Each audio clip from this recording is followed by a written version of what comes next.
आज का टॉपिक है विकास के विभिन्न आयाम।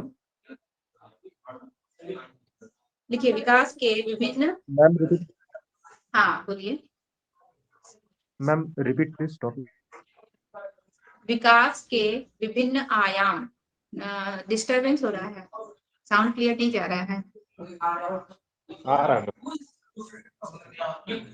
क्योंकि यहाँ पे क्लास चल रहा है तो वहां से भी साउंड आ रहा है। एक मिनट वेट।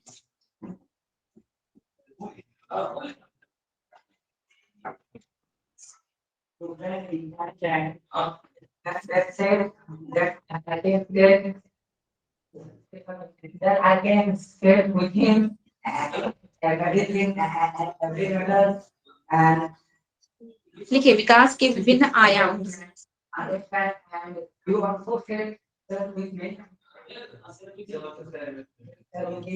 कल हम लोग देखे थे विकास के सिद्धांत देखे थे। आज विकास के आयाम। ठीक है, कौन कौन से विकास के पक्ष हैं जिसका अभी हम लोग ये विकास के जितने भी आयाम देखेंगे ना, इस सब पे हम लोग इंडिविजुअली अलग एक टॉपिक है, इंडिविजुअली ये सब पे हम लोग को स्टडी करना है। ठीक है, जितने भी हम लोग अभी आयाम देख रहे हैं इन सब का हम लोग इंडिविजुअली अलग अलग से हम लोग इस पे स्टडी करेंगे। चलिए विकास के विभिन्न आयाम का फर्स्ट पॉइंट लिखिए, सामाजिक विकास, सोशल डेवलपमेंट। सामाजिक विकास, सोशल डेवलपमेंट।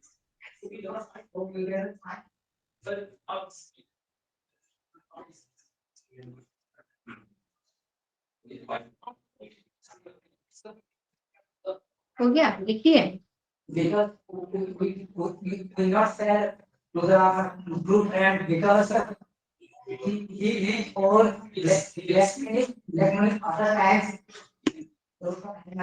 आप लोग को आवाज क्लियर जा रहा है ना? कोई प्रॉब्लम हो रहा है?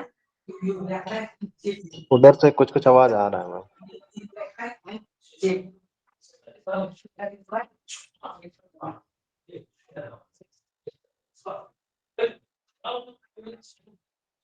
ऐसे आपकी आवाज क्लियर आ जा रही है मैम। चलिए लिखिए, सामाजिक विकास, सोशल डेवलपमेंट। लिखिए, इसको डील कीजिए। देखिए सामाजिक विकास सीखने, सामाजिक विकास, सामाजिक विकास सीखने की वह प्रक्रिया है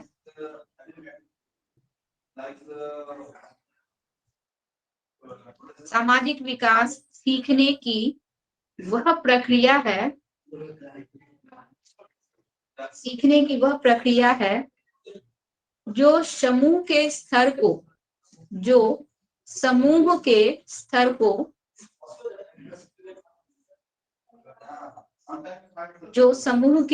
को परंपराओं तथा रीति रिवाजों के अनुकूल परंपराओं तथा रीति रिवाजों के अनुकूल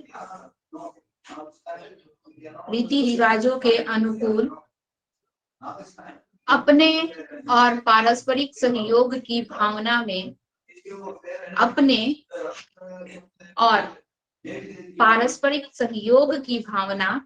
में सहायक होता है।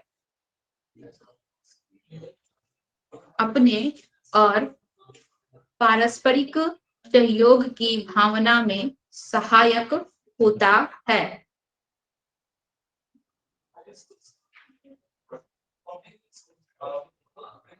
आगे लिखिए, इस संबंध में मनोवैज्ञानिक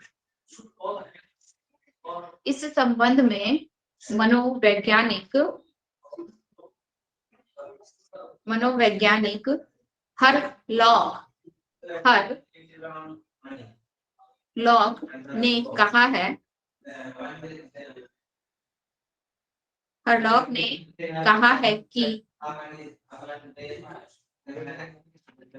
ने कहा है कि डैश दीजिए और डैश देके ए नंबर या फिर 1 नंबर देके लिखिए।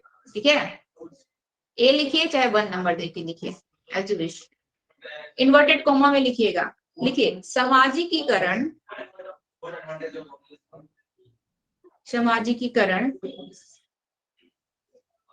सामाजिक प्रयासों के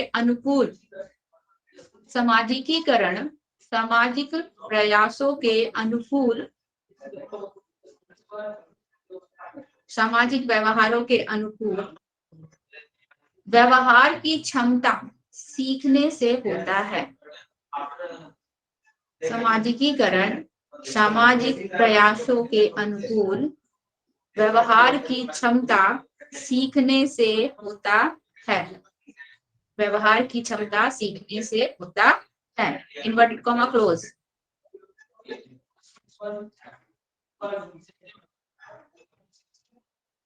बी नंबर या फिर दो, अगर 1 लिखे हैं तो 2 नंबर देके लिखिए। इन्वर्टेड कॉमा से ही स्टार्ट कीजिएगा। लिखिए सामाजिक विकास से अभिप्राय, सामाजिक विकास से अभिप्राय सामाजिक संबंध में परिपक्वता प्राप्त करने से होता है। सामाजिक विकास से अभिप्राय सामाजिक संबंध में परिपक्वता प्राप्त करने से होता है। Inverted comma close.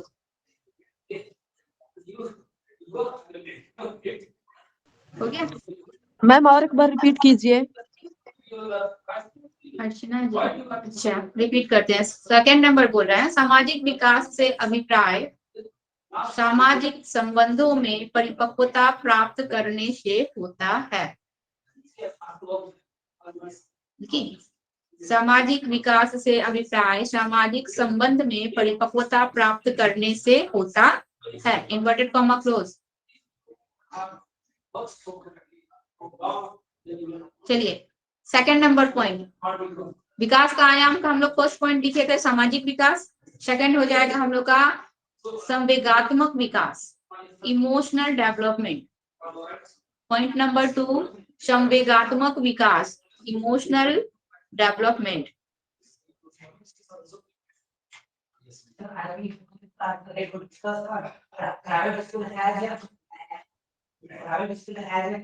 लिख लिए संवेगात्मक विकास, इमोशनल डेवलपमेंट। चलिए इसको डील कीजिए। लिखिए संवेग व्यक्ति के आवेश को प्रदर्शित करता है। संवेग व्यक्ति के आवेश को प्रदर्शित करता है। जैसे संवेग व्यक्ति के आवेश को प्रदर्शित करता है, जैसे भय, कॉमा देके लिखते जाइएगा। जैसे भय, क्रोध, खुशी, भय, क्रोध, खुशी इत्यादि।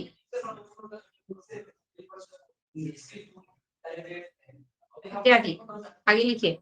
कुछ संवेग सकारात्मक होते हैं, कुछ संवेग सकारात्मक होते हैं और कुछ संवेग नकारात्मक होते हैं। कुछ संवेग सकारात्मक होते हैं और कुछ संवेग नकारात्मक होते हैं।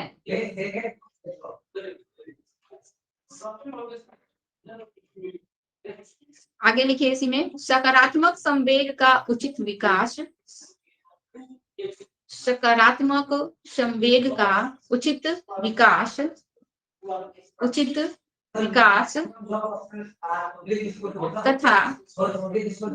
तथा नकारात्मक संवेग को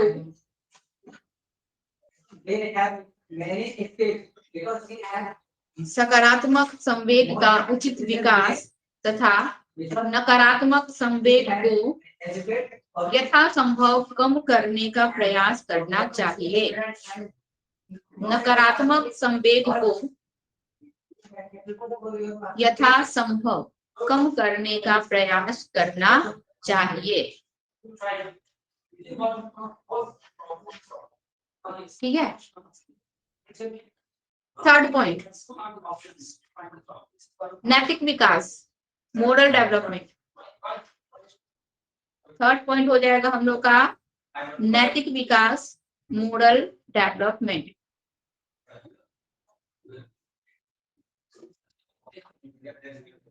चलिए इसको डील कीजिए। लिखिए नैतिक विकास का अर्थ है, नैतिक विकास का अर्थ है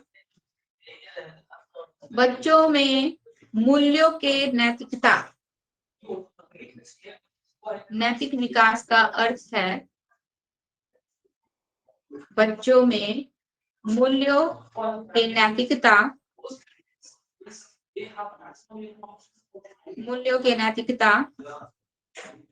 एवं नैतिक संकल्पना एवं नैतिक संकल्पना की भावना, नैतिक संकल्पना की भावना जागृत करना होता है। ये जगाना होता है। नैतिक संकल्पना की भावना जागृत करना होता है।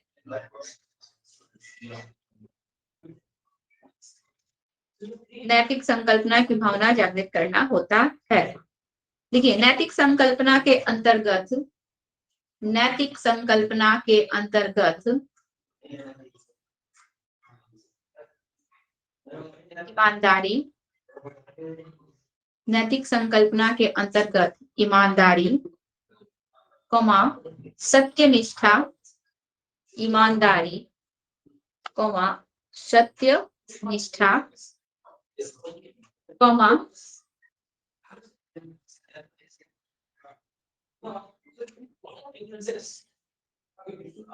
निश्चलता की भावना विकसित करना है। निश्चलता, निश्चलता की भावना विकसित करना है।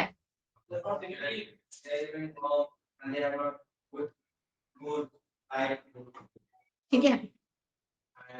पॉइंट नंबर 4, पॉइंट नंबर 4, संज्ञानात्मक विकास, संज्ञानात्मक विकास, कॉग्निटिव डेवलपमेंट, संज्ञानात्मक विकास, कॉग्निटिव डेवलपमेंट।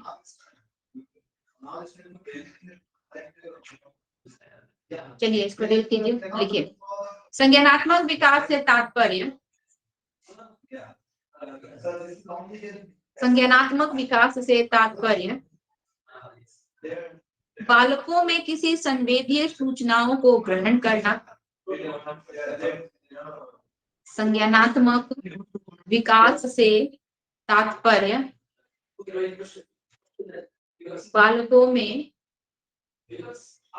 बालकों में किसी संवेदी सूचनाओं को ग्रहण करना। Ma'am repeat ma'am. संज्ञानात्मक विकास से तात्पर्य बालकों में किसी संवेदी सूचनाओं, संवेदी सूचनाओं को ग्रहण करना,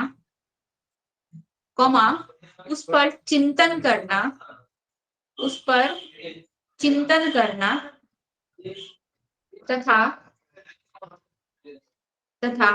क्रमिक रूप से उसे इस लायक बना देना, तथा क्रमिक रूप से उसे इस लायक बना देना, क्रमिक रूप से उसे इस लायक बना देना, इसका प्रयोग विभिन्न परिस्थितियों में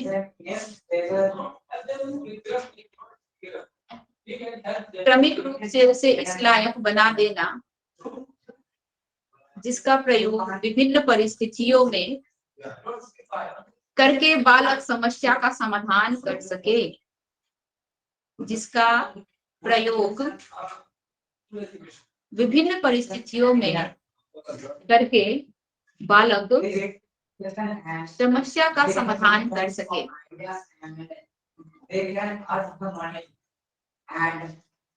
पैराग्राफ चेंज करके लिखिएगा, पैराग्राफ चेंज करके लिखिए। संज्ञान यानी जानना, संज्ञान यानी जानना, ध्यान देना, कॉमा देके लिखते जाइएगा, ध्यान देना, याद करना। संज्ञान यानी जानना, ध्यान देना, याद करना, संकेत बताना, संकेत बताना, कॉमा वर्गीकरण करना, वर्गीकरण करना, ठीक है, कॉमा विवेचना करना, विवेचना करना,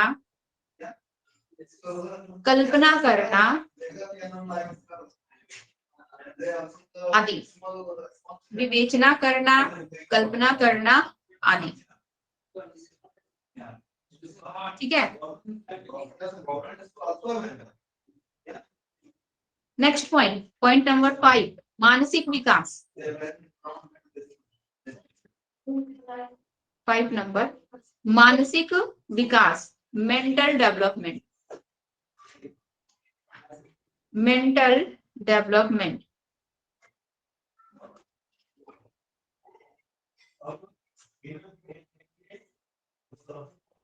चलिए इसमें लिखिए, 2-4 लाइन इसमें भी है।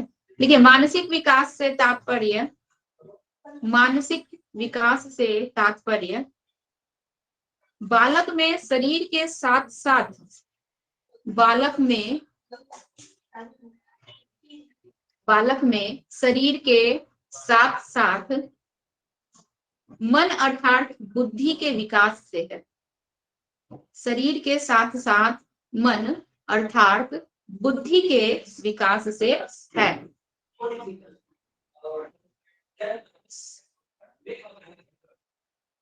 हो गया। अगला पॉइंट 6 नंबर, हाँ रिपीट करें। मानसिक विकास से तात्पर्य बालक में शरीर के साथ साथ मन अर्थात बुद्धि के विकास से, शरीर के साथ साथ मन अर्थात बुद्धि के विकास से है। हो गया।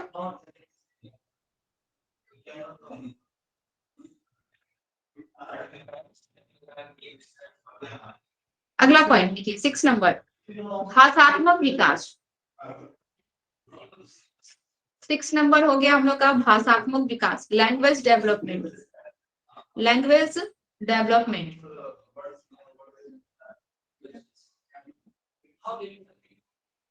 चलिए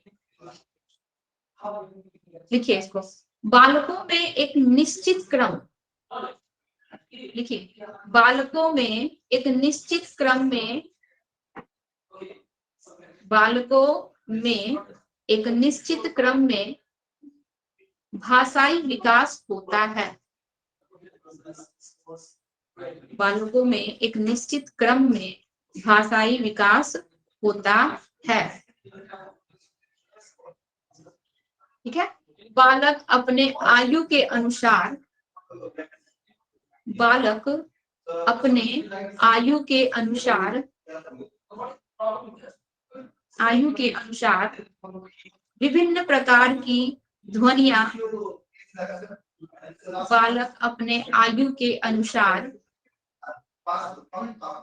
विभिन्न प्रकार की ध्वनियां एवं शब्दों का उच्चारण करते हैं।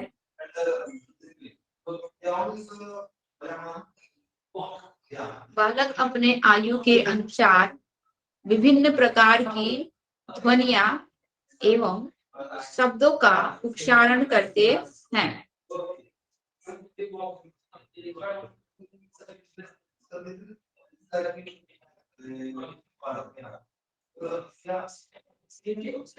हो गया।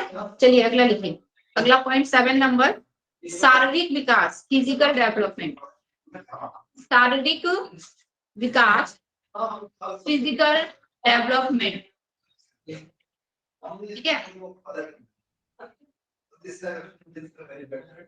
लिखिए शारीरिक विकास में लिखिए, शरीर के विभिन्न अंगों का बढ़ना, शरीर के विभिन्न अंगों का बढ़ना वृद्धि है।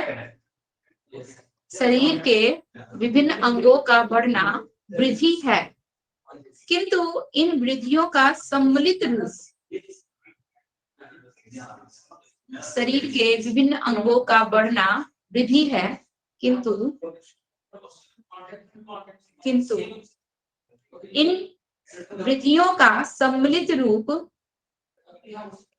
इन वृत्तियों का सम्मिलित रूप शारीरिक विकास कहलाएगा।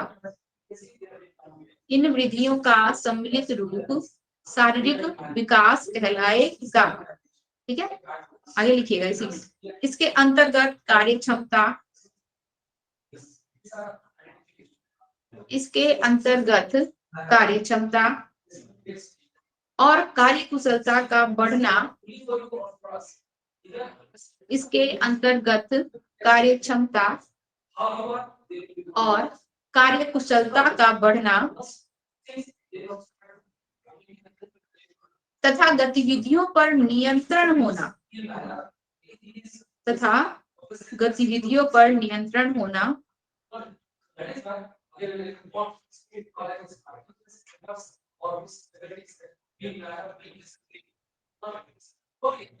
तथा गतिविधियों पर नियंत्रण होना क्रियात्मक विकास, क्रियात्मक विकास या गामक विकास, क्रियात्मक विकास या गामक विकास, गामक विकास या गात्यात्मक विकास या गात्यात्मक विकास।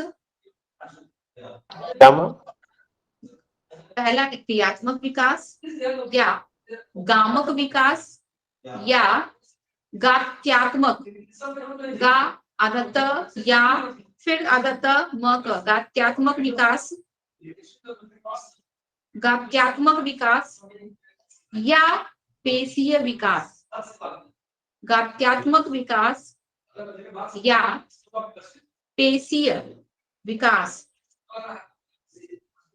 पेशीय विकास इंग्लिश में एक नाम होता है मोटर डेवलपमेंट, लिख लीजिए ब्रैकेट में। ठीक है, पेशीय विकास ब्रैकेट में लिख लीजिए इंग्लिश में motor, MOTOR, motor development, motor development कहलाता है, मोटर डेवलपमेंट कहलाता है। क्रियात्मक विकास है, गामक विकास है, गात्यात्मक विकास है, पेशीय विकास है, इन सभी को एक नाम से इंग्लिश में जानते हैं, वो क्या है हम लोग का मोटर डेवलपमेंट। ठीक है, इस पे भी हम लोग का एक अलग से एक टॉपिक हम लोग पढ़ेंगे, छोटा सा टॉपिक है लेकिन पढ़ेंगे। चलिए, ये हम लोग का विकास के विभिन्न आयाम थे। इसमें जितने भी हम लोग विकास के आयाम को देखें, क्या क्या हम लोग का आयाम आया, सामाजिक विकास आया, सांवेगिक विकास आया, संज्ञानात्मक विकास आया, मानसिक विकास आया, ठीक है, इसके बाद भाषाई विकास आया, शारीरिक विकास आया। ये सारे हमारे विकास के आयाम है, विभिन्न भिन्न भिन्न पक्ष है। इन सबका एक बालक जब जन्म लेता है तो सबसे पहले उसका शारीरिक विकास होता है, लेकिन इसके बाद उसमें सांवेगिक विकास, सामाजिक विकास, भाषाई विकास, गत्यात्मक विकास, हर एक विकास होता है बालक, और सबका हम लोग इंडिविजुअली हर स्टेज में इसका हम लोग स्टडी करेंगे। पहले हम लोग इसको जान ले। सबसे पहला हम लोग का था सामाजिक विकास, ये ना पहला टॉपिक था हम लोग का सामाजिक विकास। तो सामाजिक विकास में हम लोग का क्या है, सीखने की प्रक्रिया है। हम लोग एक सामाजिक प्राणी है, समाज में रहते हैं, समाज से हम लोग भिन्न कभी नहीं रह सकते। हम लोग सामाजिक प्राणी है, समाज से भिन्न हम लोग कभी रह सकते हैं, नहीं रह सकते हैं। तो समाज में ही रहकर हम लोग बहुत सारे रीति रिवाजों, परंपराओं को हम लोग सीखते हैं। स्कूल जाने से पहले, किसी चीज को किसी के सिखाने से पहले हम लोग समाज में रहकर उसका अनुकरण करके, देखकर बहुत सी चीजों को हम लोग क्या करते हैं, सीख लेते हैं। ठीक है, तो समाज क्या होता है, हमें बहुत कुछ सिखाने में हमारी मदद करता है। आस पड़ोस, छोटे होते हैं तो हमारा समाज छोटा होता है, जैसे जैसे हम बड़े होते हैं हमारा समाज भी विस्तृत होते जाता है, हमारा समाज भी बड़ा होते जाता है, हमारे फ्रेंड सर्कल बढ़ते जाते हैं। तो क्या बोल रहा है कि हमारे जो भी परंपराएं तथा रीति रिवाज है, उसके अनुकूल और अपने परंपराओं को सहयोग की भावना में हम लोग का क्या होता है, ये सहायक होता है। हमारे एक मनोवैज्ञानिक थे हरलॉग जी, उन्होंने क्या बताया है कि सामाजिक विकास का मतलब क्या होता है। सामाजिक विकास का मतलब होता है कि समाज के अंतर्गत रहना, सामाजिक नियमों का पालन करना, रीति रिवाजों का पालन करना, उसके अंदर रहकर उसके क्रियाकलापों को करना ही क्या होता है, हम लोग का सामाजिक विकास कहलाता है। ठीक है। हम लोग समाज के अंदर रहते हैं, समाज के बनाए गए नियम कानूनों का पालन करते हैं, ठीक है। अपने आने वाले जनरेशन्स को उसके विषय में बताते हैं, उसी के आधार पर हम लोग समाज के अंतर्गत रहते हैं। अगर हम लोग समाज के नियमों को तोड़ते हैं, समाज के नियमों का खंडन करते हैं, तो हम लोग समाज से क्या कर दिए जाते हैं, बाइकआउट कर दिए जाते हैं, निकाल दिए जाते हैं। तो हम लोग सामाजिक प्राणी हैं, तो समाज के अंतर्गत रहकर ही, समाज के नियमों का पालन करके ही हम लोग क्या करते हैं, एक सामाजिक प्राणी बनते हैं। और हम में क्या होता है, सामाजिकीकरण का विकास होता है, यानी कि सामाजिक गुण हमारे अंदर आते हैं, ठीक है। एक और उन्होंने क्या परिभाषा दी कि सामाजिक विकास से अभिप्राय क्या है कि सामाजिक संबंधों में परिपक्वता प्राप्त करना, यानी कि जैसे जैसे छोटे बच्चे होते हैं, उनका परिवार ही उनका अपना समाज होता है। सबसे छोटा सब बच्चे का परिवार जो होता है, उसका सबसे छोटा समाज होता है। बच्चा जब जन्म लेता है तो परिवार के सदस्य लोग ही उसका क्या होता है, सबसे छोटा उसका समाज कहलाते हैं। धीरे धीरे समाज में बच्चा बहुत कुछ सीखता है, उसको सीखने से उसके अंदर मैच्योरिटी आती है, परिपक्वता आती है, उसको अनुभव होता है। धीरे धीरे उसका समाज, उसके आस पड़ोस के लोग बनते हैं, वह बच्चा स्कूल जाता है, उसका फ्रेंड सर्कल बनता है, उसका समाज और ज्यादा विकसित होता है। बच्चा और बड़ा होता है, उसका समाज और विकसित होता है। तो इसमें धीरे धीरे मैच्योरिटी आती जाती है, बच्चे में अनुभव होते जाता है, परिपक्वता आती जाती है। और यह अनुभव और परिपक्वता ही क्या कहलाता है, हमारा सामाजिक विकास कहलाता है। हम लोग समाज के अंदर रहे, सामाजिक नियमों को सीखे, उसका पालन किए, अब उसके अंदर धीरे धीरे धीरे धीरे हमें सुधार होते गया, हम उसमें एकदम परफेक्ट हो गए, एकदम हमको हर एक चीजों में हम क्या है, परफेक्ट हो गए हैं। अब हम क्या कर रहे हैं, एक्सपीरियंस हो गया है, हम उसमें हमको अनुभव हो चुका है। धीरे धीरे हमारा उस क्षेत्र में विकास ही होते जा रहा है। तो यह विकास हम लोग का जो डेवलपमेंट होते जा रहा है, ये भी हम लोग का सामाजिक विकास है। ये हम लोग का सामाजिक विकास के तहत हम लोग के हरलौक जी ने बताया। एक चीज और आप लोग याद रखिएगा, हम लोग का सीटेट में कभी भी ना ये हरलौक जी की, ये जो हम लोग का लाइनिंग है, ये किसका लिखा हुआ है, ये हरलौक जी का लिखा हुआ है, या फिर हम लोग का ये हम लोग का किसी अदर का लिखा हुआ है, ऐसा कभी नहीं आता है। जैसे बीएड में हम लोग पढ़े हैं कि एक लाइनिंग दे देगा, एक थीसिस दे देगा कि ये प्याजे जी का लिखा हुआ है, चाहे ये स्किनर जी का लिखा हुआ है, और बोल देगा कि ये किसका लिखी हुई रचना है, प्याजे जी की है, स्किनर जी की है, हरलौक जी की है। ऐसा कुछ नहीं आता है इसमें, ठीक है। स्पेशली हम लोग कुछ यहाँ पे मनोवैज्ञानिक है, उनकी थ्योरी हम लोग पढ़ेंगे, थ्योरी पढ़ेंगे, उनके थीसिस को या फिर उनके रिटन वर्ड्स को हम लोग को आइडेंटिफाई नहीं करना है कि ये किसका है, उनकी थ्योरी हम लोग पढ़ेंगे, ठीक है। चलिए, दूसरा है हम लोग का सामवेदिक विकास, यानी कि इमोशनल डेवलपमेंट। इस पे भी हम लोग का अपना एक टॉपिक है पूरा अलग से। तो इमोशनल डेवलपमेंट देखिए क्या बोल रहा है कि संवेग जो होता है व्यक्ति के आवेश को प्रदर्शित करता है, ठीक है। हम लोग अगर किसी संवेग में रहते हैं, गुस्से में है, तो हमारा फेस जो है हमारे संवेग को प्रदर्शित कर देता है। अगर हम लोग खुश हैं तो हमारा संवेग जो है, हमारा चेहरा, हमारा बॉडी एक्टिविटी, हाव भाव, वो उसको प्रदर्शित कर देता है। दुखी है तो भी हम लोग को उसको प्रदर्शित कर देता है। मतलब हम चाहे किसी भी संवेग में है, चाहे हम खुश हैं, चाहे हम दुखी हैं, चाहे हम उदास हैं, चाहे हम बहुत गुस्से में हैं, किसी भी संवेग को प्रदर्शित करने में क्या होता है, हमारा फेस चाहे हमारा बॉडी एक्टिविटीज ये क्या करता है, ये अपने आप ही उसको प्रदर्शित कर देता है। उसको हम लोग को अगर हम लोग ना भी बताना चाहें तो भी सामने वाले को वह जाहिर हो जाती है कि यह व्यक्ति किस कंडीशन में है या किस संवेग में, ठीक है। तो भय, क्रोध, ठीक है, गुस्सा है, जो कुछ भी है, ये सारे के सारे हम लोग के संवेग हैं। तो यहाँ पे बताया गया है कि कुछ संवेग जो होते हैं नकारात्मक होते हैं और कुछ संवेग जो होते हैं वो सकारात्मक होते हैं। तो बताया क्या गया है कि सकारात्मक संवेगों का तो हमें क्या करना चाहिए, विकास करना चाहिए। यानी कि अगर हम खुश हैं, हम बहुत मतलब हमारे अंदर पॉजिटिव थिंकिंग है, पॉजिटिव विचार है, तो उन सारे संवेगों को हमें क्या करना चाहिए, डेवलप करना चाहिए और अधिक बढ़ावा देना चाहिए उन सारे संवेगों। लेकिन जब अगर हमारे अंदर जो है नकारात्मक संवेग है, नेगेटिव हम लोग के अंदर इमोशंस है, तो उस नेगेटिव इमोशंस को जल्दी से जल्दी हमसे क्या करना चाहिए, दूर हटने की कोशिश करनी चाहिए, या फिर उस नकारात्मक संवेगों को उनको कम करने की, अपने अंदर से कम करने की कोशिश करनी चाहिए। जैसे ईर्ष्या की भावना हो गई, जलन की भावना हो गई, क्रोध की भावना हो गई, ठीक है। इन सारे संवेगों को कम करने की कोशिश या फिर इनको दूर करने की कोशिश करनी चाहिए, ठीक है। हम लोग बहुत ज्यादा इसमें नहीं पढ़ना है क्योंकि हम लोग इंडिविजुअली ये पूरा का पूरा टॉपिक पढ़ेंगे, इसीलिए केवल छोटा छोटा थोड़ा थोड़ा बताया जा रहा है, बस इंट्रोडक्शन किया जा रहा है कि ये है क्या, नैतिक विकास, नैतिक विकास का मतलब क्या हो गया? Moral development. मतलब नैतिक विकास में क्या होता है कि बच्चों को नैतिकता के विषय में बताना है कि क्या अच्छा है क्या बुरा है, ठीक है, अपने बड़ों से कैसे बिहेव करना चाहिए, छोटों के साथ कैसे बिहेव करना चाहिए, अगर समाज में किसी के साथ बुरा होता है तो हमें कैसे उसके साथ मतलब क्या करना चाहिए। तो नैतिकता क्या है? हमारे अंदर जो भी नैतिक मूल्य है, नैतिक भावनाएं हैं, ये हमारे चरित्र को क्या करती है? गढ़ती है, हमारे चरित्र के निर्माण करने में सहायक होती है। ठीक है, अगर हमारे अंदर अच्छी नैतिकता है तो हम एक अच्छे मानव बनेंगे, अगर गलत नैतिकता है तो हम गलत मानव बनेंगे। ठीक है, नैतिकता हमारे चरित्र को गढ़ने का काम, बनाने का काम करती है। तो ये क्या होता है? नैतिकता में क्या होता है कि अपने अंदर प्राय माता पिता, चाहे जो भी पेरेंट्स है, बचपन में बच्चों को अच्छी नैतिकता सिखाई जाती है। चाहे स्कूल में भी मोरल डेवलपमेंट का हम लोग का एक चैप्टर होता है, बुक होता है, ठीक है, मोरल वैल्यू। तो बच्चों को ये सारी चीजें क्यों पढ़ाई जाती है?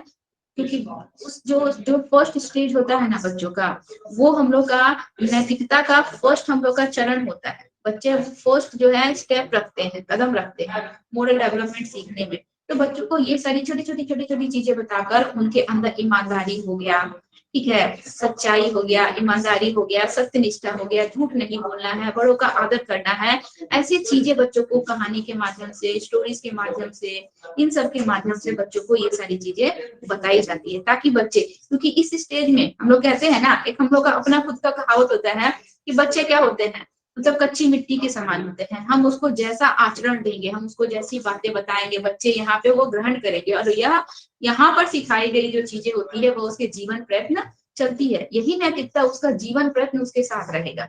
ये वास्तव में सच होता है। यह जो बच्चों का जो हम लोग का फर्स्ट स्टेज होता है, जब बच्चे इस स्टेज में बच्चों को नैतिक आचरण बताया जाती है, सिखाई जाती है, अभी का सीखा हुआ या फिर अनुकरण किया हुआ चीज जो है, बच्चे जो है इनका वह ये जो उनका बेस होता है, आधार होता है, ये उनका क्या होता है? ये उनका जड़ होता है। अगर बच्चे इस स्टेज में इन नैतिकताओं को अच्छे से ग्रहण करते हैं तो वो उनके लाइफ टाइम तक चलता है।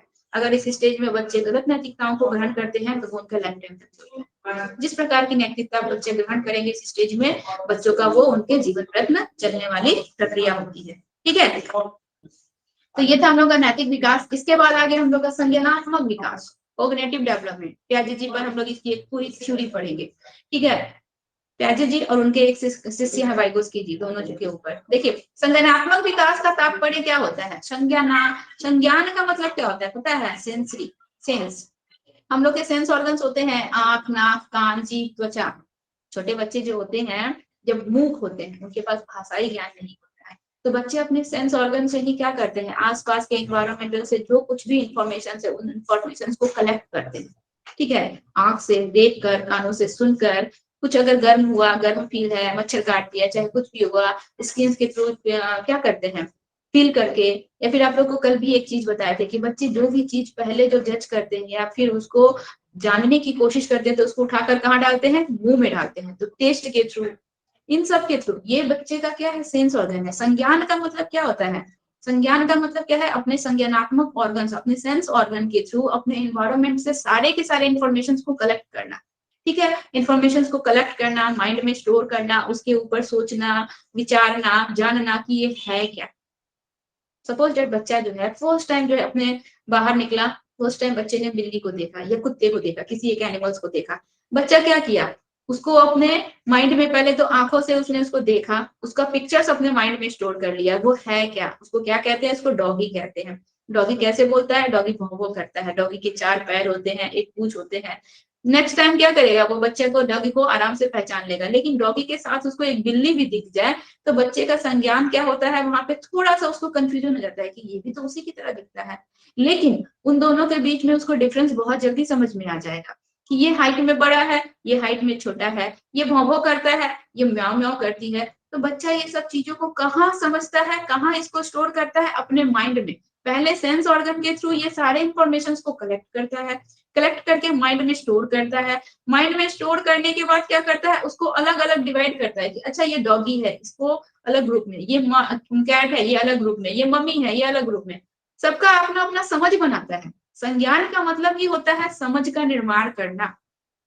अगर एक शब्द में बोला जाए कॉग्निटिव संज्ञान क्या होता है, तो संज्ञान का मतलब होता है समझ का निर्माण। किसी भी चीज, किसी भी वस्तु के प्रति बच्चा सबसे पहले समझ बनाता है कि वास्तव में ये है क्या। ठीक है, बहुत ज्यादा डिटेल्स तो दूर की बात है, सबसे पहले वो जानना चाहता है कि ये है क्या। अब बच्चा फर्स्ट टाइम मोबाइल देखेगा तो बच्चे को क्या समझ में आएगा कि अच्छा ये है क्या, तो ये मोबाइल है, बस इतना इंफॉर्मेशन उसके लिए इनफ है। बाद में सारा डिटेल्स वो जानेगा, लेकिन सबसे पहले वो ये जानेगा कि ये वास्तव में ये वस्तु है क्या। ठीक है, तो बच्चा उस चीज को ग्रहण किया, उसको माइंड में स्टोर किया, उसको क्या किया, वर्गीकृत किया, उस पर चिंतन किया वो क्या है। ठीक है, इसके बाद क्या करता है बच्चा, संज्ञान का मतलब देखिए, समझिए, संज्ञान का मतलब हो गया किसी चीज को जानना, समझना, उस पर चिंतन करना, उस पर विचार करना, उस पर वर्गीकरण करना, उस पर कल्पना करना, ये हम लोग का संज्ञान का मतलब होता है। तो मान लीजिए हम किसी चीज को अपने माइंड में हम देखे, ठीक है, बच्चा सबसे पहले डॉगी देखा, डॉगी के विषय में उसकी समझ बन गई कि ये डॉगी है। इसके बाद बच्चा बिल्ली देखा, बिल्ली के विषय में भी उसकी समझ बन गई कि ये बिल्ली है। अब तो उसको अनुभव हो गया ना, एक्सपीरियंस हो गया ना कि अच्छा ये डॉगी है, ये बिल्ली है। काऊ काऊ बोलता है वो कौवा है, वो आसमान में उड़ता है। ठीक है, इसके बाद आसपास में जितने हम लोग के हरे हरे दिख रहे हैं ये सब पेड़ पौधे हैं, इन सब के बीच में धीरे धीरे धीरे धीरे बच्चे का संज्ञान बन रहा है, समझ बन रहा है। तो बच्चा क्या करता है, ये तो छोटी छोटी चीजें हैं, बच्चे इसे अपना संज्ञान बनाए। संज्ञानात्मक में हम लोग और डिटेल में पढ़ेंगे, थोड़ा सा केवल इसमें बता रहे हैं। बच्चा क्या करता है, और भी बहुत चीजों का एक्सपीरियंस होते जाता है, परिस्थितियों का एक्सपीरियंस होते जाता है। अब अपने इसी संज्ञान की वजह से, इसी समझ की वजह से बच्चा अगर किसी नई परिस्थिति में पड़े, नई समस्या में पड़े, तो बच्चा क्या करता है, अपने पूर्व अनुभव, पूर्व ज्ञान से उस नई परिस्थिति, उस नई समस्या को सुलझाने की कोशिश करता है। ठीक है, कॉग्निशंस का मतलब क्या हो गया, समझ। बच्चा किसी चीज को समझा, जाना, अपने माइंड में स्टोर किया, मान लीजिए उसके सामने कोई नई परिस्थिति आई, नई समस्या आई, तो बच्चा अपने पूर्व अनुभव, पूर्व ज्ञान से क्या करता है, उस नई समस्या को समझाने की कोशिश करता है। यही हम लोग का संज्ञान कहलाता है, इसी को हम लोग क्या कहेंगे, संज्ञान कहेंगे। जैसे कि बच्चा पहले कुत्ता देखा, ठीक है, लेकिन बाद में फिर बच्चा गाय को देखा। अब बच्चा जो है गाय को फर्स्ट टाइम देख रहा है, गाय के विषय में उसको कोई नॉलेज नहीं है, तो अपने पूर्व ज्ञान से क्या कर रहा है बच्चा, उसको समझने की कोशिश कर रहा है कि ये तो डॉगी की तरह दिख रहा है, इसके भी 4 पैर है, इसके भी पूंछ है, पर ये डॉगी छोटा होता है, ये कुत्ता बड़ा होता है। शुरुआत में वो क्या करेगा, अपना पूर्व अनुभव ही उस पर थोपेगा कि अच्छा ये भी डॉगी ही है। लेकिन माता पिता या फिर किसी अन्य की जानकारी के बाद उसे यह पता चलता है कि नहीं यह डॉगी नहीं है, ये क्या है, हम लोग का काऊ है। ठीक है, तो पहले पूर्व अनुभव से उसको रिलेट करने की कोशिश करता है। या फिर मान लीजिए पहले इसको पूर्व अनुभव किसी प्रकार का एक अनुभव हुआ, गर्म तवे को छू दिया, गर्म तवे को छूने से उसको क्या हो गया, हाथ जल गया, उसका समझ बन गया कि यह वस्तु गर्म है, अब इसको छूने से हमारा हाथ जलेगा। ठीक है, वापस उसको मान लीजिए गर्म तवा की जगह उसको मान लीजिए कोई अगर दूसरी वस्तु दे दी जाए, तवे के समान ही गोल है, काला है, तो वह वस्तु को देखकर उसके माइंड में अपना पूर्व ज्ञान याद आ रहा है कि नहीं ये वस्तु हम छुए थे ना तो मेरा हाथ जल गया था, ये भी वही चीज हो सकता है, इसको हम नहीं छुएंगे। ठीक है, तो वो अपने पूर्व अनुभव से क्या करता है, इस नई समस्या को सुलझाने की कोशिश करता है, समझ बनाने की कोशिश करता है। यही समझ का निर्माण करना या फिर पुरानी परिस्थितियों के द्वारा अपनी नई परिस्थितियों को सुलझाने की कोशिश करना ही हमारा क्या कहलाता है, संज्ञान कहलाता है। ठीक है, इसको हम लोग बहुत डिटेल में जानेंगे, अभी केवल छोटा छोटा छोटा छोटा टॉपिक्स पे बताया गया है। आगे देखिए, मानसिक विकास यानी कि मेंटल डेवलपमेंट, कोई दिक्कत नहीं ना है आप लोगों को? No ma'am. नहीं होने से बोलिएगा, इन सब पे डिटेल्स में नो मैम। पढ़ेंगे। कॉग्निटिव डेवलपमेंट बस इतना सा थोड़ा सा इंफॉर्मेशन दिए कि कॉग्निशंस होता क्या है, शॉर्ट में समझ लिए। कॉग्निशंस का मतलब, संज्ञानात्मक विकास का मतलब होता है समझ का निर्माण करना। इस पे पूरा का पूरा थ्योरी हम लोग को पढ़ना है प्याजी जी का। हाँ बोलिए, सुभानु जी कुछ बोल रहे थे। नो मैम, वो पूछ रहे थे ना, दिक्कत नहीं है इसलिए बोले, कोई डाउट नहीं है अभी फिलहाल। अच्छा ठीक है, चलिए मानसिक विकास में हम लोग क्या पढ़ेंगे, देखेंगे कि मानसिक यानी क्या, मेंटल डेवलपमेंट। ठीक है, बालक का दिमाग धीरे धीरे ग्रो करता है ना। पहले बालकों को छोटी छोटी चीजें, पहले बालकों को अक्षर का ज्ञान दिया जाता है। ठीक है, फिर एक अक्षर से 2 अक्षरों से बने शब्दों को बताया जाता है, फिर 3 अक्षर, फिर 4 अक्षर। तो बच्चे का दिमाग क्या किया जा रहा है, धीरे धीरे उसको डेवलप किया जा रहा है। समझ में आया? तो बच्चों का जो है शरीर के साथ साथ उसका मस्तिष्क भी क्या होता है, बढ़ता है। उसमें चीजों को ऑब्जर्व करने की क्षमता, किसी चीज को स्टोर करने की कैपेसिटी भी धीरे धीरे बढ़ती है। ठीक है, बच्चा पहले जहाँ अक्षरों को जानना सीखा, अब वह अक्षरों से बने शब्दों को जानना सीख रहा है, अब वह वाक्य बनाना सीख रहा है। ठीक है। जहां बच्चा 1 2 करना 1 2 बोलना सीख रहा था, अब बच्चा प्लस माइनस इनटू डिवीजन जैसे वर्ड्स कर रहा था, तो उसका माइंड क्या हो रहा है, धीरे धीरे डेवलप कर रहा था। एज के अनुसार जब बॉडी बढ़ता है, शरीर बढ़ता है, फिजिकल ग्रोथ होता है, तो मेंटल ग्रोथ भी साथ साथ उसकी कैपेसिटी भी बढ़ती जाती है। इसीलिए हर एक स्टेज में बच्चों को, हम लोग स्कूल में भी पढ़ते हैं, क्या पढ़ाया जाता है कि इतना स्टेज के, मतलब मान लीजिए हम लोग का नर्सरी या फिर प्रेप के बच्चे हैं, तो उसके अनुसार उनको सिलेबस दिया जाता है, पोयम्स, कविताएं, राइम्स वाइम्स ज्यादा दिया जाता है। प्यादे जी ने सब पे डिस्कस किया है कि किस स्टेज के बच्चे की मेंटल एबिलिटी कितनी है, वो कितना स्टोर कर सकता है, वो कितना उस समय ऑब्जर्व कर सकता है, तो उस स्टेज के अनुसार हम लोग का करिकुलम बनाया जाता है। इसके बाद जब बच्चा बड़ा होगा तो उसकी कैपेसिटी कितनी है, वो क्या क्या चीजें ऑब्जर्व कर सकता है, उसके अनुसार वो ऑब्जर्व करता है। ठीक है, तो वो हम लोग का पार्ट वाइज जो है एज के अनुसार बच्चों का करिकुलम बनाया जाता है। इसके बाद देखिए भाषात्मक विकास यानी कि लैंग्वेज डेवलपमेंट। तो क्या बोल रहा है कि बालक में भाषात्मक विकास भी होता है, एक निश्चित क्रम के अनुसार होता है। बालक जन्म लेते लेते बोलना नहीं सीखता है। बालक क्या होता है, सबसे पहले बालक का अगर कोई भाषा है तो बालक क्या करता है, रोना शुरू करता है, रो कर वो अपने बातों को, अपनी फीलिंग्स को दूसरों को, सामने वाले को बताना चाहता है। ठीक है, तो यह भी क्या होता है, एक निश्चित क्रम से, हम लोग लैंग्वेज में पढ़ेंगे, शुभोपल्ली पढ़ेंगे, तो एक निश्चित क्रम से चलता है, क्रमानुसार चलता है। ठीक है, भाषाई विकास भी बालक का एक क्रमानुसार चलता है, और आयु के अनुसार विभिन्न प्रकार की ध्वनियां और शब्दों का उच्चारण करना बच्चा सीख जाते हैं।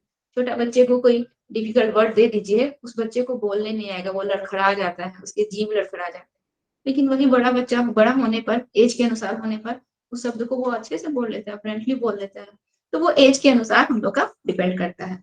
शारीरिक विकास यानी कि हम लोग का फिजिकल डेवलपमेंट, तो क्या होता है, हम लोग का शरीर के अंगों का बढ़ना तो वृद्धि कहलाती है, लेकिन शरीर के अंगों के साथ साथ हमारे अंदर जो कार्य कुशलता आ रही है, ठीक है, कार्य करने की जो क्षमता आ रही है, या फिर काम करने में जो हम लोग मतलब ये दिखा रहे हैं, मतलब किसी काम को अच्छे तरीके से कर पा रहे हैं, सुंदर ढंग से कर पा रहे हैं, ये शरीर के साथ साथ, शरीर बढ़ने के साथ साथ कार्य की कुशलता का आना, ये संपूर्ण रूप से हम लोग का क्या कहलाता है, शारीरिक विकास कहलाता है। इसको हम लोग सम्मिलित रूप से शारीरिक विकास कहेंगे, और इसके अंतर्गत हम लोग का बहुत सारी चीजें आ जाएगी। फिजिकली वर्क आ जाएगा, फिजिकली उस काम को अच्छे से करना आ जाएगा। ठीक है, इसमें एक चीज आप लोग, जो हम आप लोग को बताए थे, क्रियात्मक विकास, गामक विकास, गत्यात्मक विकास, पेशीय विकास, ये सारे के सारे विकास हम लोग के फिजिकल डेवलपमेंट में आते हैं। और इस सब को एक नाम से हम लोग क्या जानेंगे, मोटर डेवलपमेंट, यानी कि हम लोग का मसल्स का, मांसपेशियों का, इन सब का बढ़ना। ठीक है, क्लियर हुआ इतना? Yes ma'am. चलिए अगला पॉइंट लिखिए, विकास को प्रभावित करने वाले कारक। विकास को प्रभावित करने वाले कारक।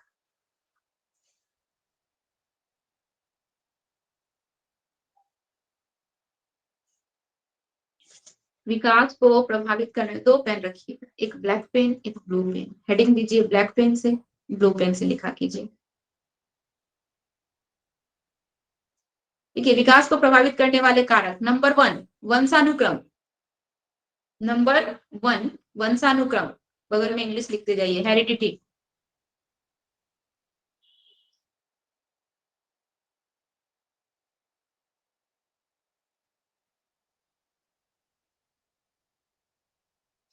ठीक है, पॉइंट नंबर 2 डील नहीं करवा रहे हैं, सब हम आपको ऐसे ही समझा देंगे। पॉइंट नंबर 2 है वातावरण, एनवायरमेंट। पॉइंट नंबर 2 वातावरण, एनवायरमेंट। थर्ड है बुद्धि, इंटेलिजेंसी, इंटेलिजेंस लिखिएगा। थर्ड बुद्धि, इंटेलिजेंस। फोर्थ संज्ञान, फोर्थ संज्ञान, कॉग्निशन। पॉइंट नंबर 4 संज्ञान, कॉग्निशन। 5 संवेग, इमोशन। 5 नंबर हो जाएगा संवेग, इमोशन।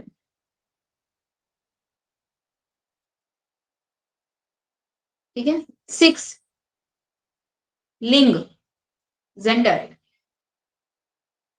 6 हो जाएगा हम लोग का लिंग, जेंडर।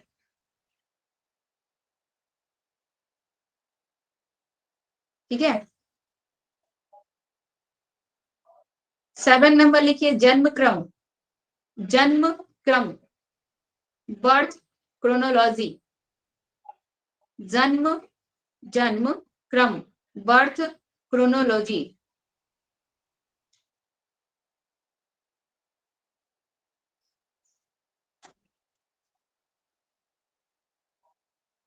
ठीक है।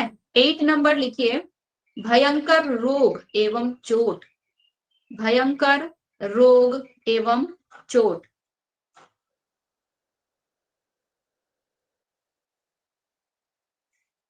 भयंकर रोग एवं चोट, इसको इंग्लिश में क्या लिखेंगे? डिजीज एंड इंजरी लिख दीजिए, डिजीज एंड इंजरी, भयंकर रोग और चोट। 8 नंबर। 9 नंबर लिखिए, स्वास्थ्य, हेल्थ, नंबर 9 स्वास्थ्य हेल्थ।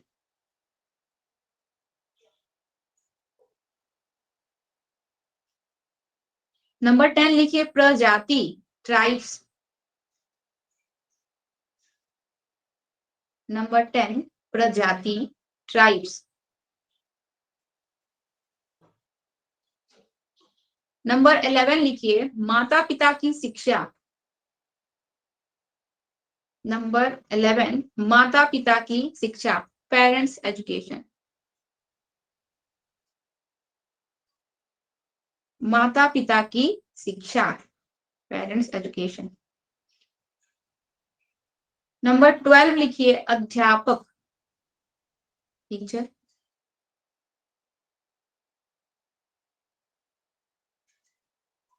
अध्यापक, टीचर। 13 लिखिए, समाज, सोसाइटी, 13 हो जाएगा समाज, सोसाइटी।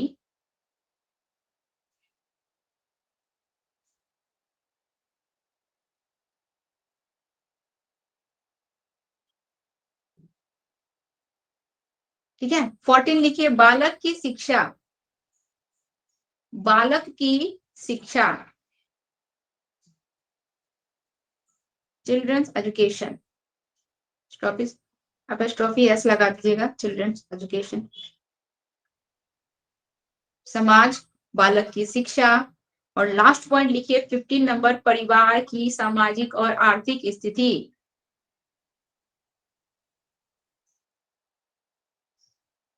परिवार की सामाजिक और आर्थिक स्थिति, social and the economical status of family, social and economic status of family. ठीक है, परिवार की सामाजिक और आर्थिक स्थिति। हो गया।